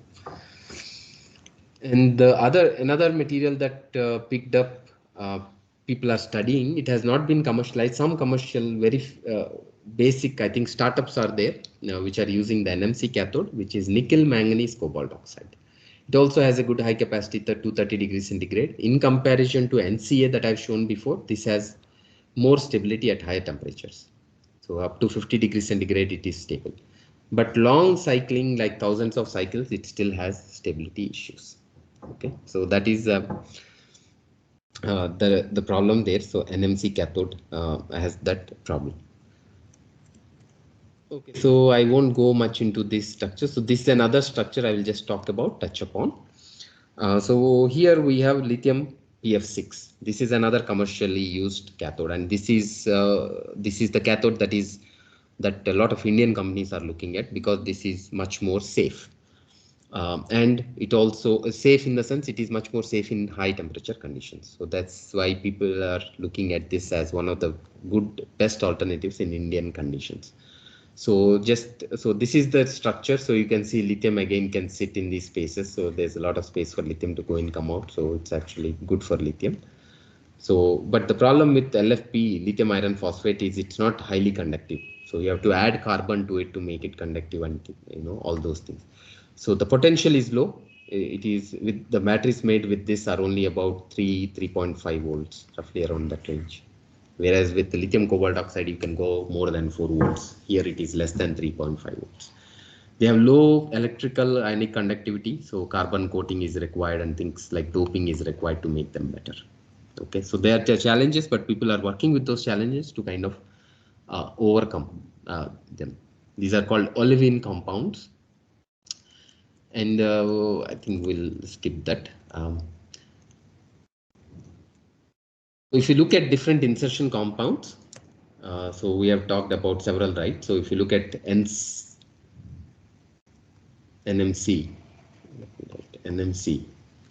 this is NCA, this is the LFP, this is the cobalt oxide, lithium cobalt oxide. Okay, these are the 4 main commercial cathodes. So if you see LFP, like I said, the voltage is lower, around 3.5. So 3.5 minus carbon, which is 0.3, you will only get 3.2 volts. But then it is stable at high temperature. The capacity is also lower in comparison to other materials. Other 3 commercially available materials, they are around 200. This is around 140. But then it is good for Indian conditions, so people are interested in this. And then if you look at NCA, NMC, cobalt oxide, they are in this range, 4 volts, 4.2, 4.5 volts. So just to give you a perspective and an idea, so that I made the comparison here. So as good as NMC, NCA, LCO look like, I think they are not very good for Indian context. So like I said again, see, it is all depending on, there are a lot of things that you have to think about, understand, to be able to apply the right material. For Indian conditions where we are generally hot and humid, LFP is a better choice. It's comparatively a better choice than NMC or NCA. So that's where we stand. Okay, so I think we'll just, I think, so a couple of things I'll mention and stop here. I don't. So there are two other technologies which are very interesting. Lithium sulfur. So I'll just talk about this slide a little bit and stop here. And lithium air. So these are the two types of batteries systems that we have. There is a disturbance. Can you please mute? Somebody.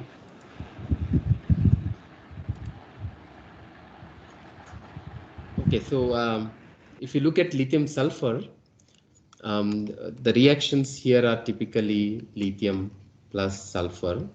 2 lithium plus sulfur will give rise to Li2S, what you call. This is the reaction. And lithium, okay, this, oh, I have it here. Okay. And if you have lithium air, this is the reaction. So both there is what you call a conversion is happening. Lithium is becoming Li2O2 and lithium sulfur is becoming Li2S. So why are they interesting? So the voltage, typically here the voltage is only 2 volts. Here the voltage you can generate is about between 2 to 3 volts depending on how you do it. The voltages are low, but you know sulfur can give you very high energy density. Okay, that's one of the advantages, and air can give you even more higher energy density. So this is now referred to as metal air batteries. So you can do it with lithium oxygen or any other metal, zinc oxygen, aluminum oxygen, whatever, whatnot. So any metal you can utilize. And people are just, I think it was, there was some work done in the 2010s for a few years, and I think people left it at that. And now again, I think there are people who are coming back to this area, metal air. I think there's a lot more research now being, lot of emphasis on metal air. So that is one area. Somebody wants to get into it. It's one area that you can, that is very interesting, and it's a long-term research topic. So something good only might happen in the after 10-15 years, or it's, I think the amount of scientific knowledge we have in metal air batteries is not very high. So I think there's a lot of work to be done to, you know, make this a reality in terms of commercial setting. Whereas lithium sulfur is, I would say, moderately advanced. So there's a lot of research that has been done in the last 12-15 years.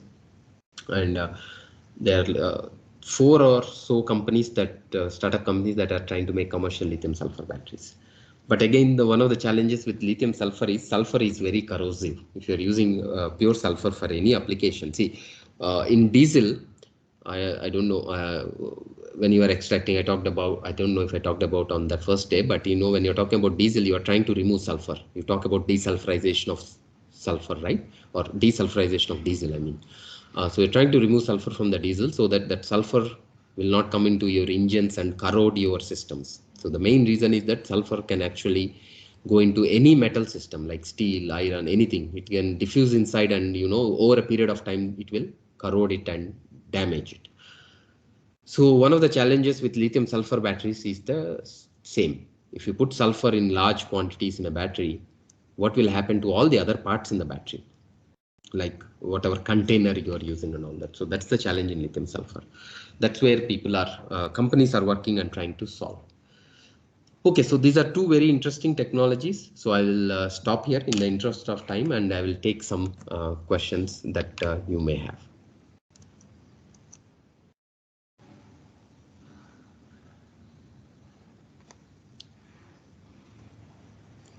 Thank you, sir, for the wonderful presentation. Now, participants can ask the questions. You can unmute and ask the question. This generally lithium reacts vigorously with water, right? Mm-hmm. So what is the, I mean, is there anything this battery says that, because generally it might, there is a possibility of coming along with the moisture and all those things. Okay, so yes, so that's a good question, but the way we make this battery, so typically these are assembled in dry rooms. So whenever you are making a lithium-ion battery, what happens is that either it's a dry room or a dry system. So there's no moisture in it, so you keep the moisture away. And the way they are sealed, typically for long periods of time, there is no moisture that can go in. So they have, like I showed for alkaline batteries, now we have a good mechanical system in place for these lithium-ion batteries also, which prevents any of the moisture from getting in. And the second thing is, I mean, even if there is a slight, I think there's some concentration of moisture which will not it will not be a big concern. So at least for a long period of time, we can be below that concentration of moisture with the existing technology we have in terms of cases. In terms of making the whole case, we have the technology where moisture is prevented. So you don't have to be worried about moisture going in. Rather, the bigger worry on the safety front is like I talked about, when there is a high temperature, that high temperature leads to side reactions, increased side reactions. And if that increased side reactions, what they do is generate gas. And if your battery system can only let out so much of gas, and if there is gas buildup, it will lead to what you call a small breakage in the overall casing. But your electrolyte, which is an organic electrolyte and which has a big oxidative capability, that electrolyte actually combines with oxygen outside and starts to burn. So actually the big concern now is not the materials itself. Even though we say lithium cobalt oxide is thermal stability is low, one of the things that is contributing to that low thermal stability is the electrolyte itself. So the liquid electrolyte that we're talking about are the biggest challenge to deal with. If there is a small leakage that happens, if there is a breakage in the case, what can happen is potentially that electrolyte can catch fire. So that is the reason, in the electrolytes front, there is a lot of research now in the last few years happening on the solid electrolytes, like solid state electrolytes. People are looking at all solid state system, solid cathode, solid electrolyte, solid anode, that kind of a system. So those can actually prevent to a large extent these kind of accidents, as long as you don't have a liquid which is highly with high oxidation capability, you are okay. Thank you, sir. Sir, good morning, sir. Yes. I'm P.A. Perisami from Dr. Yes. Mahalingam College, Pollachi, Tamil Nadu, sir. Hi. Sir, I have one doubt regarding the one of the battery characteristics, namely cycle life. Yes. It is defined as one discharge followed by charging constitute one cycle. Yes. Suppose, for example, we are using nowadays in mobile phones batteries. We are charging it to 100%, say fully charged. Once it comes to 0%, that is fully discharged. Then again we have to charge it. So that constitutes what is called one cycle, sir. Yes. Suppose if you are initially charged to 100%, and after that it comes to, say, for example, 70%, then again we charge it to 100%. Will it be considered as one cycle or in other ways, sir? So I think it's a good question. So it won't be considered one cycle, but what companies do, they talk about state of charges. So that is what, when you say state, for example, they do different testing. They say somebody is only discharging it 70%, 40%, 30%, 20%, not zero. And they'll, based on the state of the charge, they will say this will last so many cycles. So that is how they look at it. For a company, I know when we say 100 cycles, the companies might say, everybody does not discharge to 0% and do it. So it won't happen that way. So rather they go by, 2-3 states of charges, which is, let's say, like 60 is one, 30 is one, or 10 is one, or something like that, some number.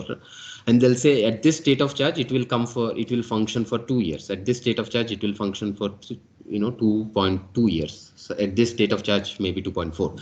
So they'll come up with this and then finally come up and say, on an average, this will last for this much time. That's how they talk about how much time the battery will last, rather than going by the absolute zero discharge, zero charge. So that is why the state of charge, when you're talking about batteries in a commercial sense, I think yesterday, Dr. Math also talked about state of charge, right? So it's very important that you talk about state of charge. And typically, I think what the general norm in the industry is that people charge it after it has discharged, usually up to about 20%. Tens and low 20s and high 10s is where I think the generally accepted norm is. People charge it when it gets to that range. So that is how they determine the life of the battery in the commercial industry side of it. For us, when we do the lab scale testing, yes, that is how we do it. We are not doing it on per se materials. When you're testing a material, you're doing it 100% charge, 100% discharge, and trying to study it. But if you are making a small prototype, and if you really want to show a company that, you know, at a different state of charge, this is how it functions, yes, you can conduct the same test in the lab also. So it all depends on what you are doing it for. If it's a very basic thing that you are looking at understanding the material, you generally do it to 100% and see how it behaves. And if you really want to put that into a commercial perspective, and you know, you want to know, understand what it does at a 50% state of charge, at a 70% state of charge, you will do that. You can do that in the lab experiment setting. Find out how well it's performing or how well it's not performing, and then you can make an idea about if it is practically good, bad, or whatever it is. Does that answer your question? Yes, yes, sir. Sir, thank you. And one more about the concept. What is the memory effect, sir? So memory effect is something that is not inherent to the metal ion batteries like lithium ion, sodium ion, potassium, aluminum ion. They don't have that problem. So I mean, today for lack of time, we didn't talk about it, but some of the battery systems before lithium ion, like nickel cadmium, for example, that's a very good, that's a good chemistry. People have used it for a long time, use it in some of the applications even today.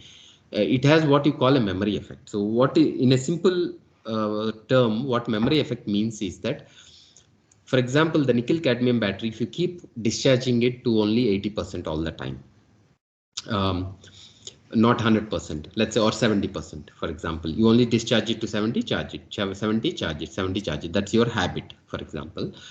So what happens is, in that, you know, there is some material, what is happening when you're repeatedly doing it till 70, from the perspective of material that is inside that battery, that nickel based material that is there, nickel oxide materials that are there.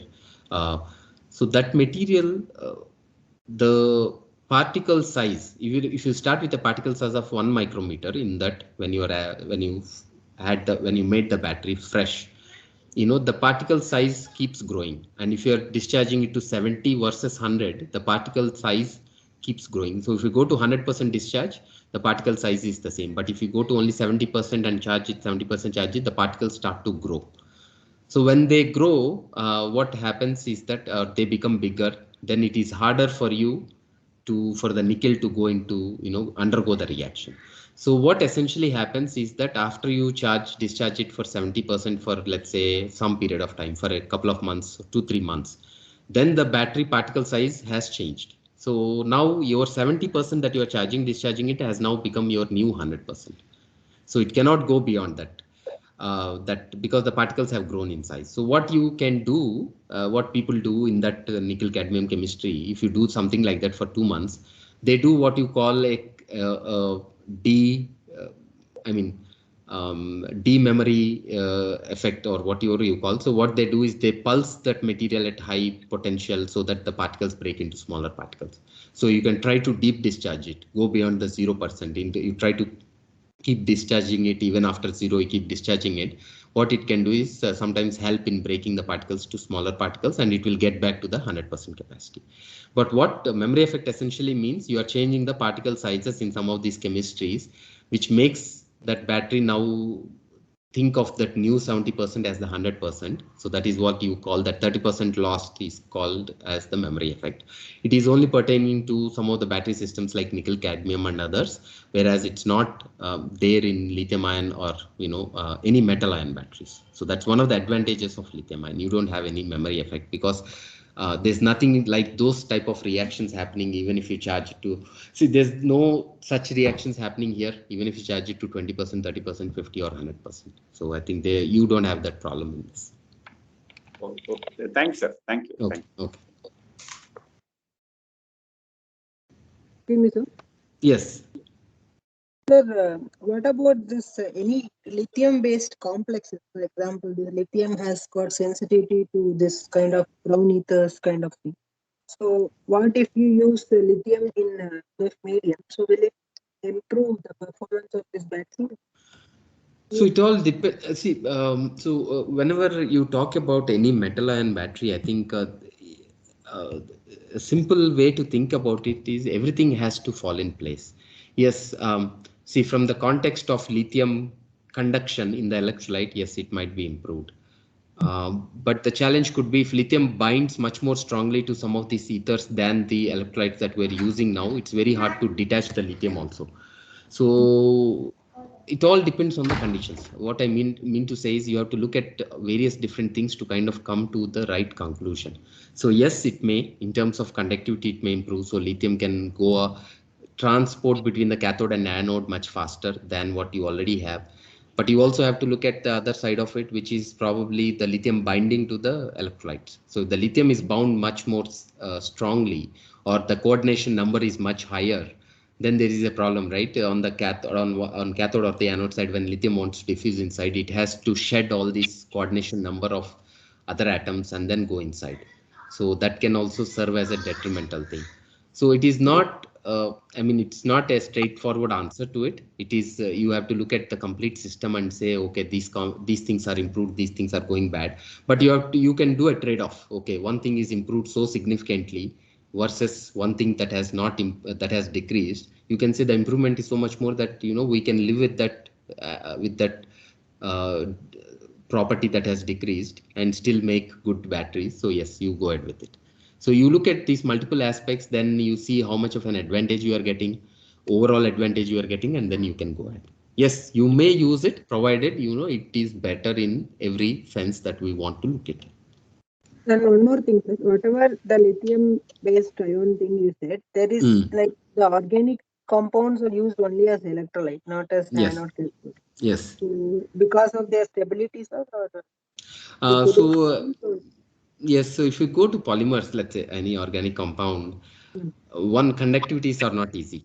So if you talk about the best conducting polymer also, it is usually 2 to 3 times, 2 to 3 orders lower than a metal or metal oxide in some cases.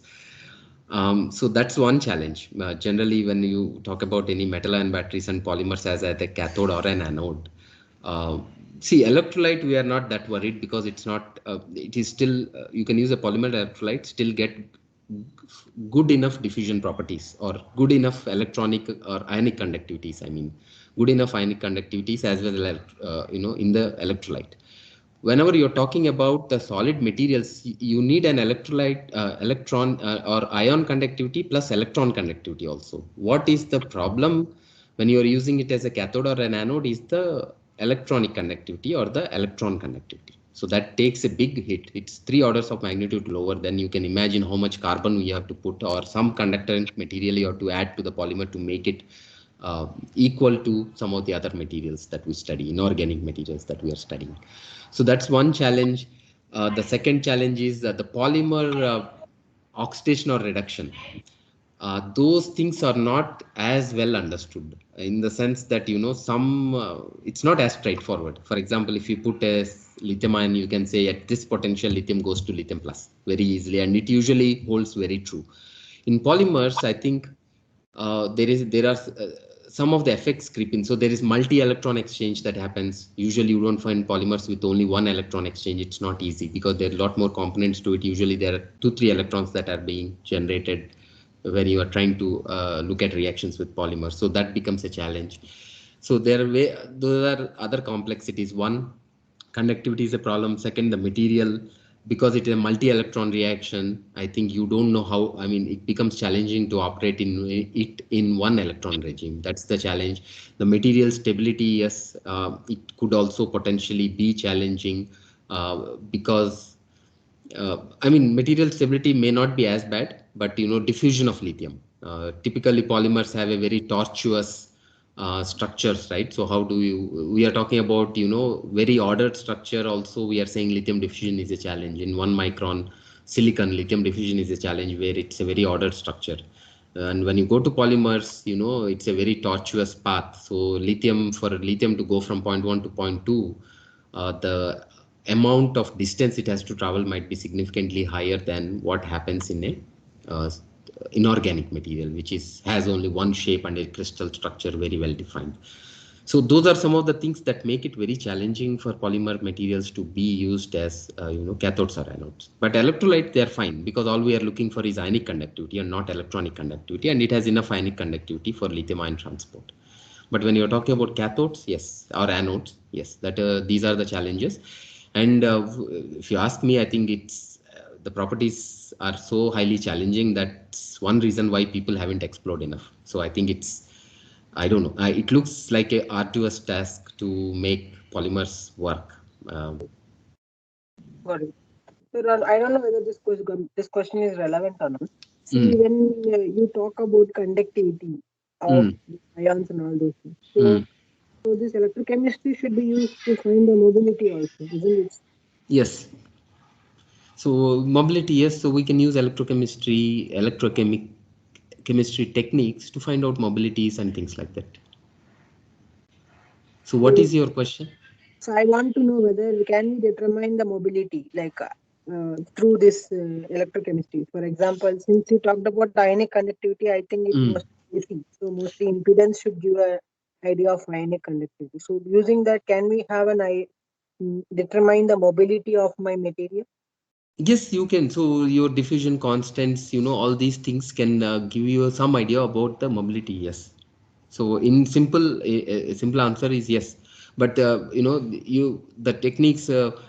So there are multiple techniques that exist there. So I think you have to use the right techniques to kind of see what the diffusion of lithium or any metal ion within your material is, and that can give you an idea about the mobility of that material.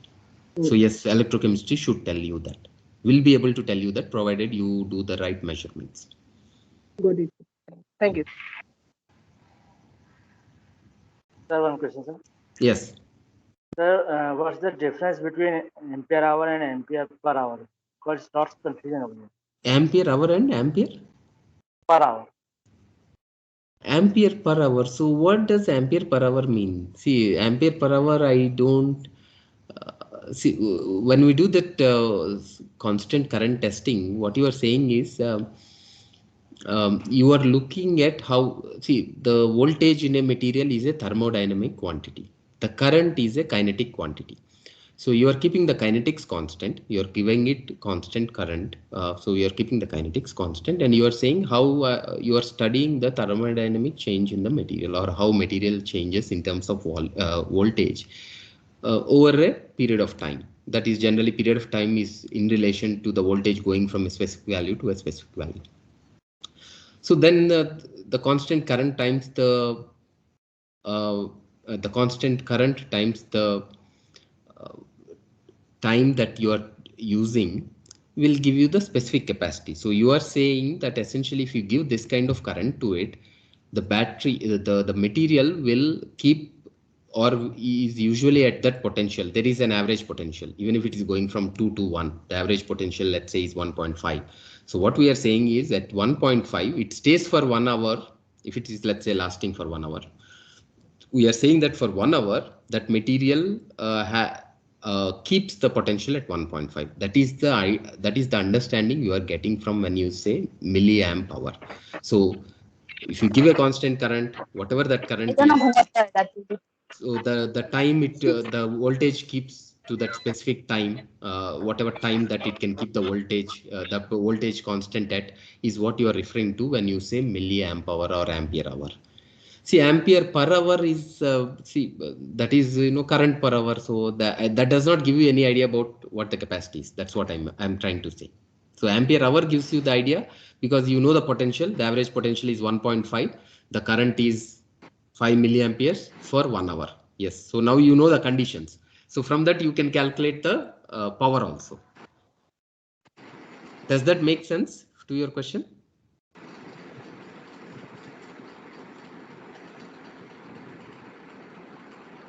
Yes, sir. Yes, sir. Okay, so ampere hour makes sense because you are talking about voltage context there. Even though time is there, you are saying this much time it will keep at this voltage of 1.5 volts. So ampere hour makes sense. So ampere hour into voltage, 1.5 into ampere hour will give you watt hour or watts, specific energy or density, specific energy or specific power as you require it will be inferred from there. But ampere per hour has no real meaning to me. So you are saying this much current per hour, that's it. Okay, sir. Okay. Good morning, sir. I'm Yeah. audible, sir.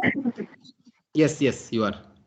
Sir, I'm Anupama, a research scholar in NIT Rourkela. I Okay. have a question on surface area of anode material, sir. So, how much surface area of anode material will be suitable for battery applications like carbon anode material? Because high surface area is not suitable as it form more SCI. Hmm. What So range? I think it is very hard to put a number on that. Okay. So I think we cannot just, I mean, it's very hard to say, you know, 10 meters square per gram will be good versus 5 meters square per gram or 100 meters square per gram. It's that's a specific surface area. Number wise, it's very hard to put a particular number. So it might also change with materials. For example, if you take silicon versus carbon is still fine. Even if you go to low dimensions, carbon, SCI, there's no huge volume expansion in carbon. So SCI will only be formed one time and it won't be a problem. But whereas if you took a silicon, the SCI is formed once, and when the material shrinks in size after the first discharge, it will break. Second time it will be formed again, it will break again. So it also depends on the context of the material. Like I said, silicon, tin, and other materials, the volume change will lead to SCI formation and breakage also. That's the challenge people are seeing. Whereas carbons usually once it forms, even though in nanocarbon it forms a large amount of SCI, it usually does not break as much as in silicon. So the number, so for carbon it might be 100 meters square per gram or 50 meters per gram, which is good enough. For silicon it might not be true. It might be very high. It might be only 5 meters per gram.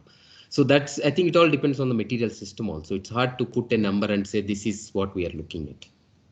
Okay, sir. So that means, sir, from characteristic, we cannot say whether it is suitable. We have to go for those electrochemical testing. Yes, yes, After you have to that go. only. Yes, I think electrochemical testing would be important to understand the minute changes in the characteristics. That will tell you clearly whether the SCI reaction is forming every cycle or not. And those kind of things can be inferred from electrochemical data, which will actually help you also with the design of the materials. So it's like you design a material, you can do all the physical characterization, but it will not give you the best idea. You have to do electrochemical characterization. It will tell you what are the changes that are happening, what are the changes versus another material, what are happening with that electrochemical data. Then you go back and redesign the material based on your electrochemical feedback, data feedback. You go back and say, okay, I modify this, I modify this, I modify this, then this will be much better. So that has to be there. It has to be like a feedback loop that has to happen, at least for a couple of cycles to arrive at the best configuration. Okay, sir. Thank you, sir. Okay.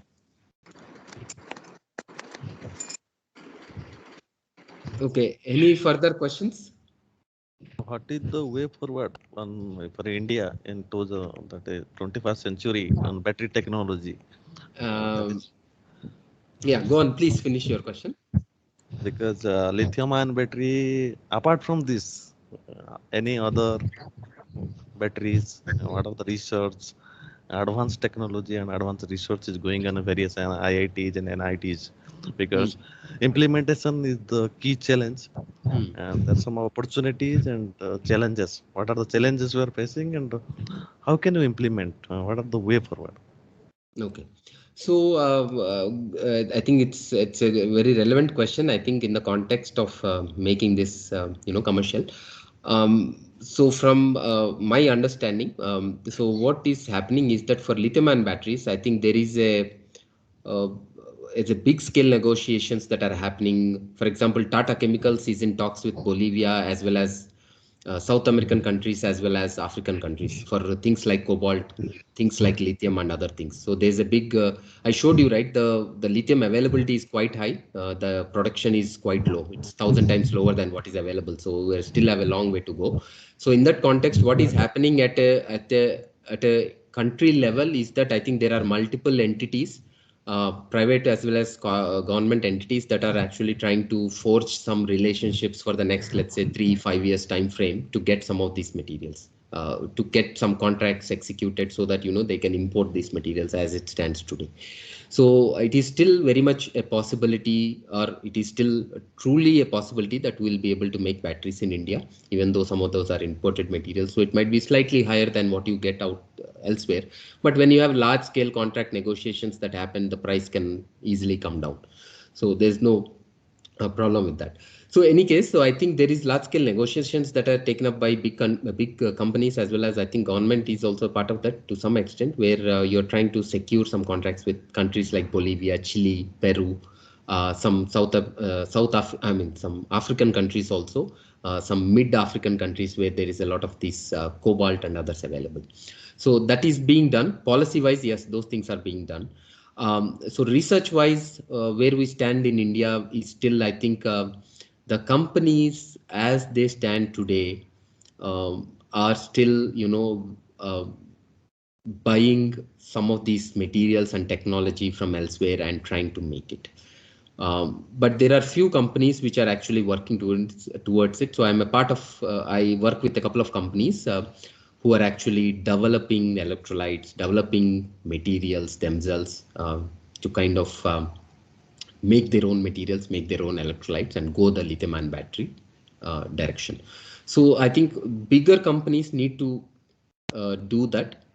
What I work with are, I would call them small or medium cap companies, but on a bigger scale, I think Tata Chemicals is doing it because they are coming out with so many electric vehicles, and they have supplied about 10,000 cars, I believe, to the defense labs and things like that. So they definitely have I think production unit in place. Without that, I am not sure, but I expect them to have it. Without that, they would not be launching so many cars, is my opinion. So they probably have a production capacity in place already. And then there are some of the smaller companies that are working on in that direction to make their own batteries. So in that way, I think there is effort being made in the industry, but there needs to be more effort made by companies, bigger companies. I think we are only talking about one company, that's Tata. There are other companies like Maruti Suzuki which can make that effort. Amar Raja Batteries, Exide Batteries. There's big companies, big battery companies that are there in India who sell a lot of lead acid batteries, and they need to kind of I think leapfrog into the lithium ion to kind of promote it more. And I think it is happening, but I think some of the bigger companies is not at a very fast pace. But nevertheless, so I think there is research. There are, I think, companies interested in it, doing some work in that area. And research-wise, we have a lot of faculty working in the lithium-ion battery space as well. And if you talk about sodium-ion, aluminum-ion, some of the more advanced metal-ion technologies, see, lithium sulfur, one thing I touched upon, lithium sulfur is also well understood now. But I said, like I said, the biggest challenge is how do we contain it? What container should we use? Some plastic. The only solution looks like plastic containers, but how do we execute in a plastic containers where there's no so that are the challenges. Some it's more on technological challenges for lithium sulfur, more on that side than the science part of it. Science is fairly well understood in my opinion. So there are some companies working in that, but not in India per se. I think US. There are maybe Europe, one company, I think 4 or 5 companies working in the lithium sulfur space.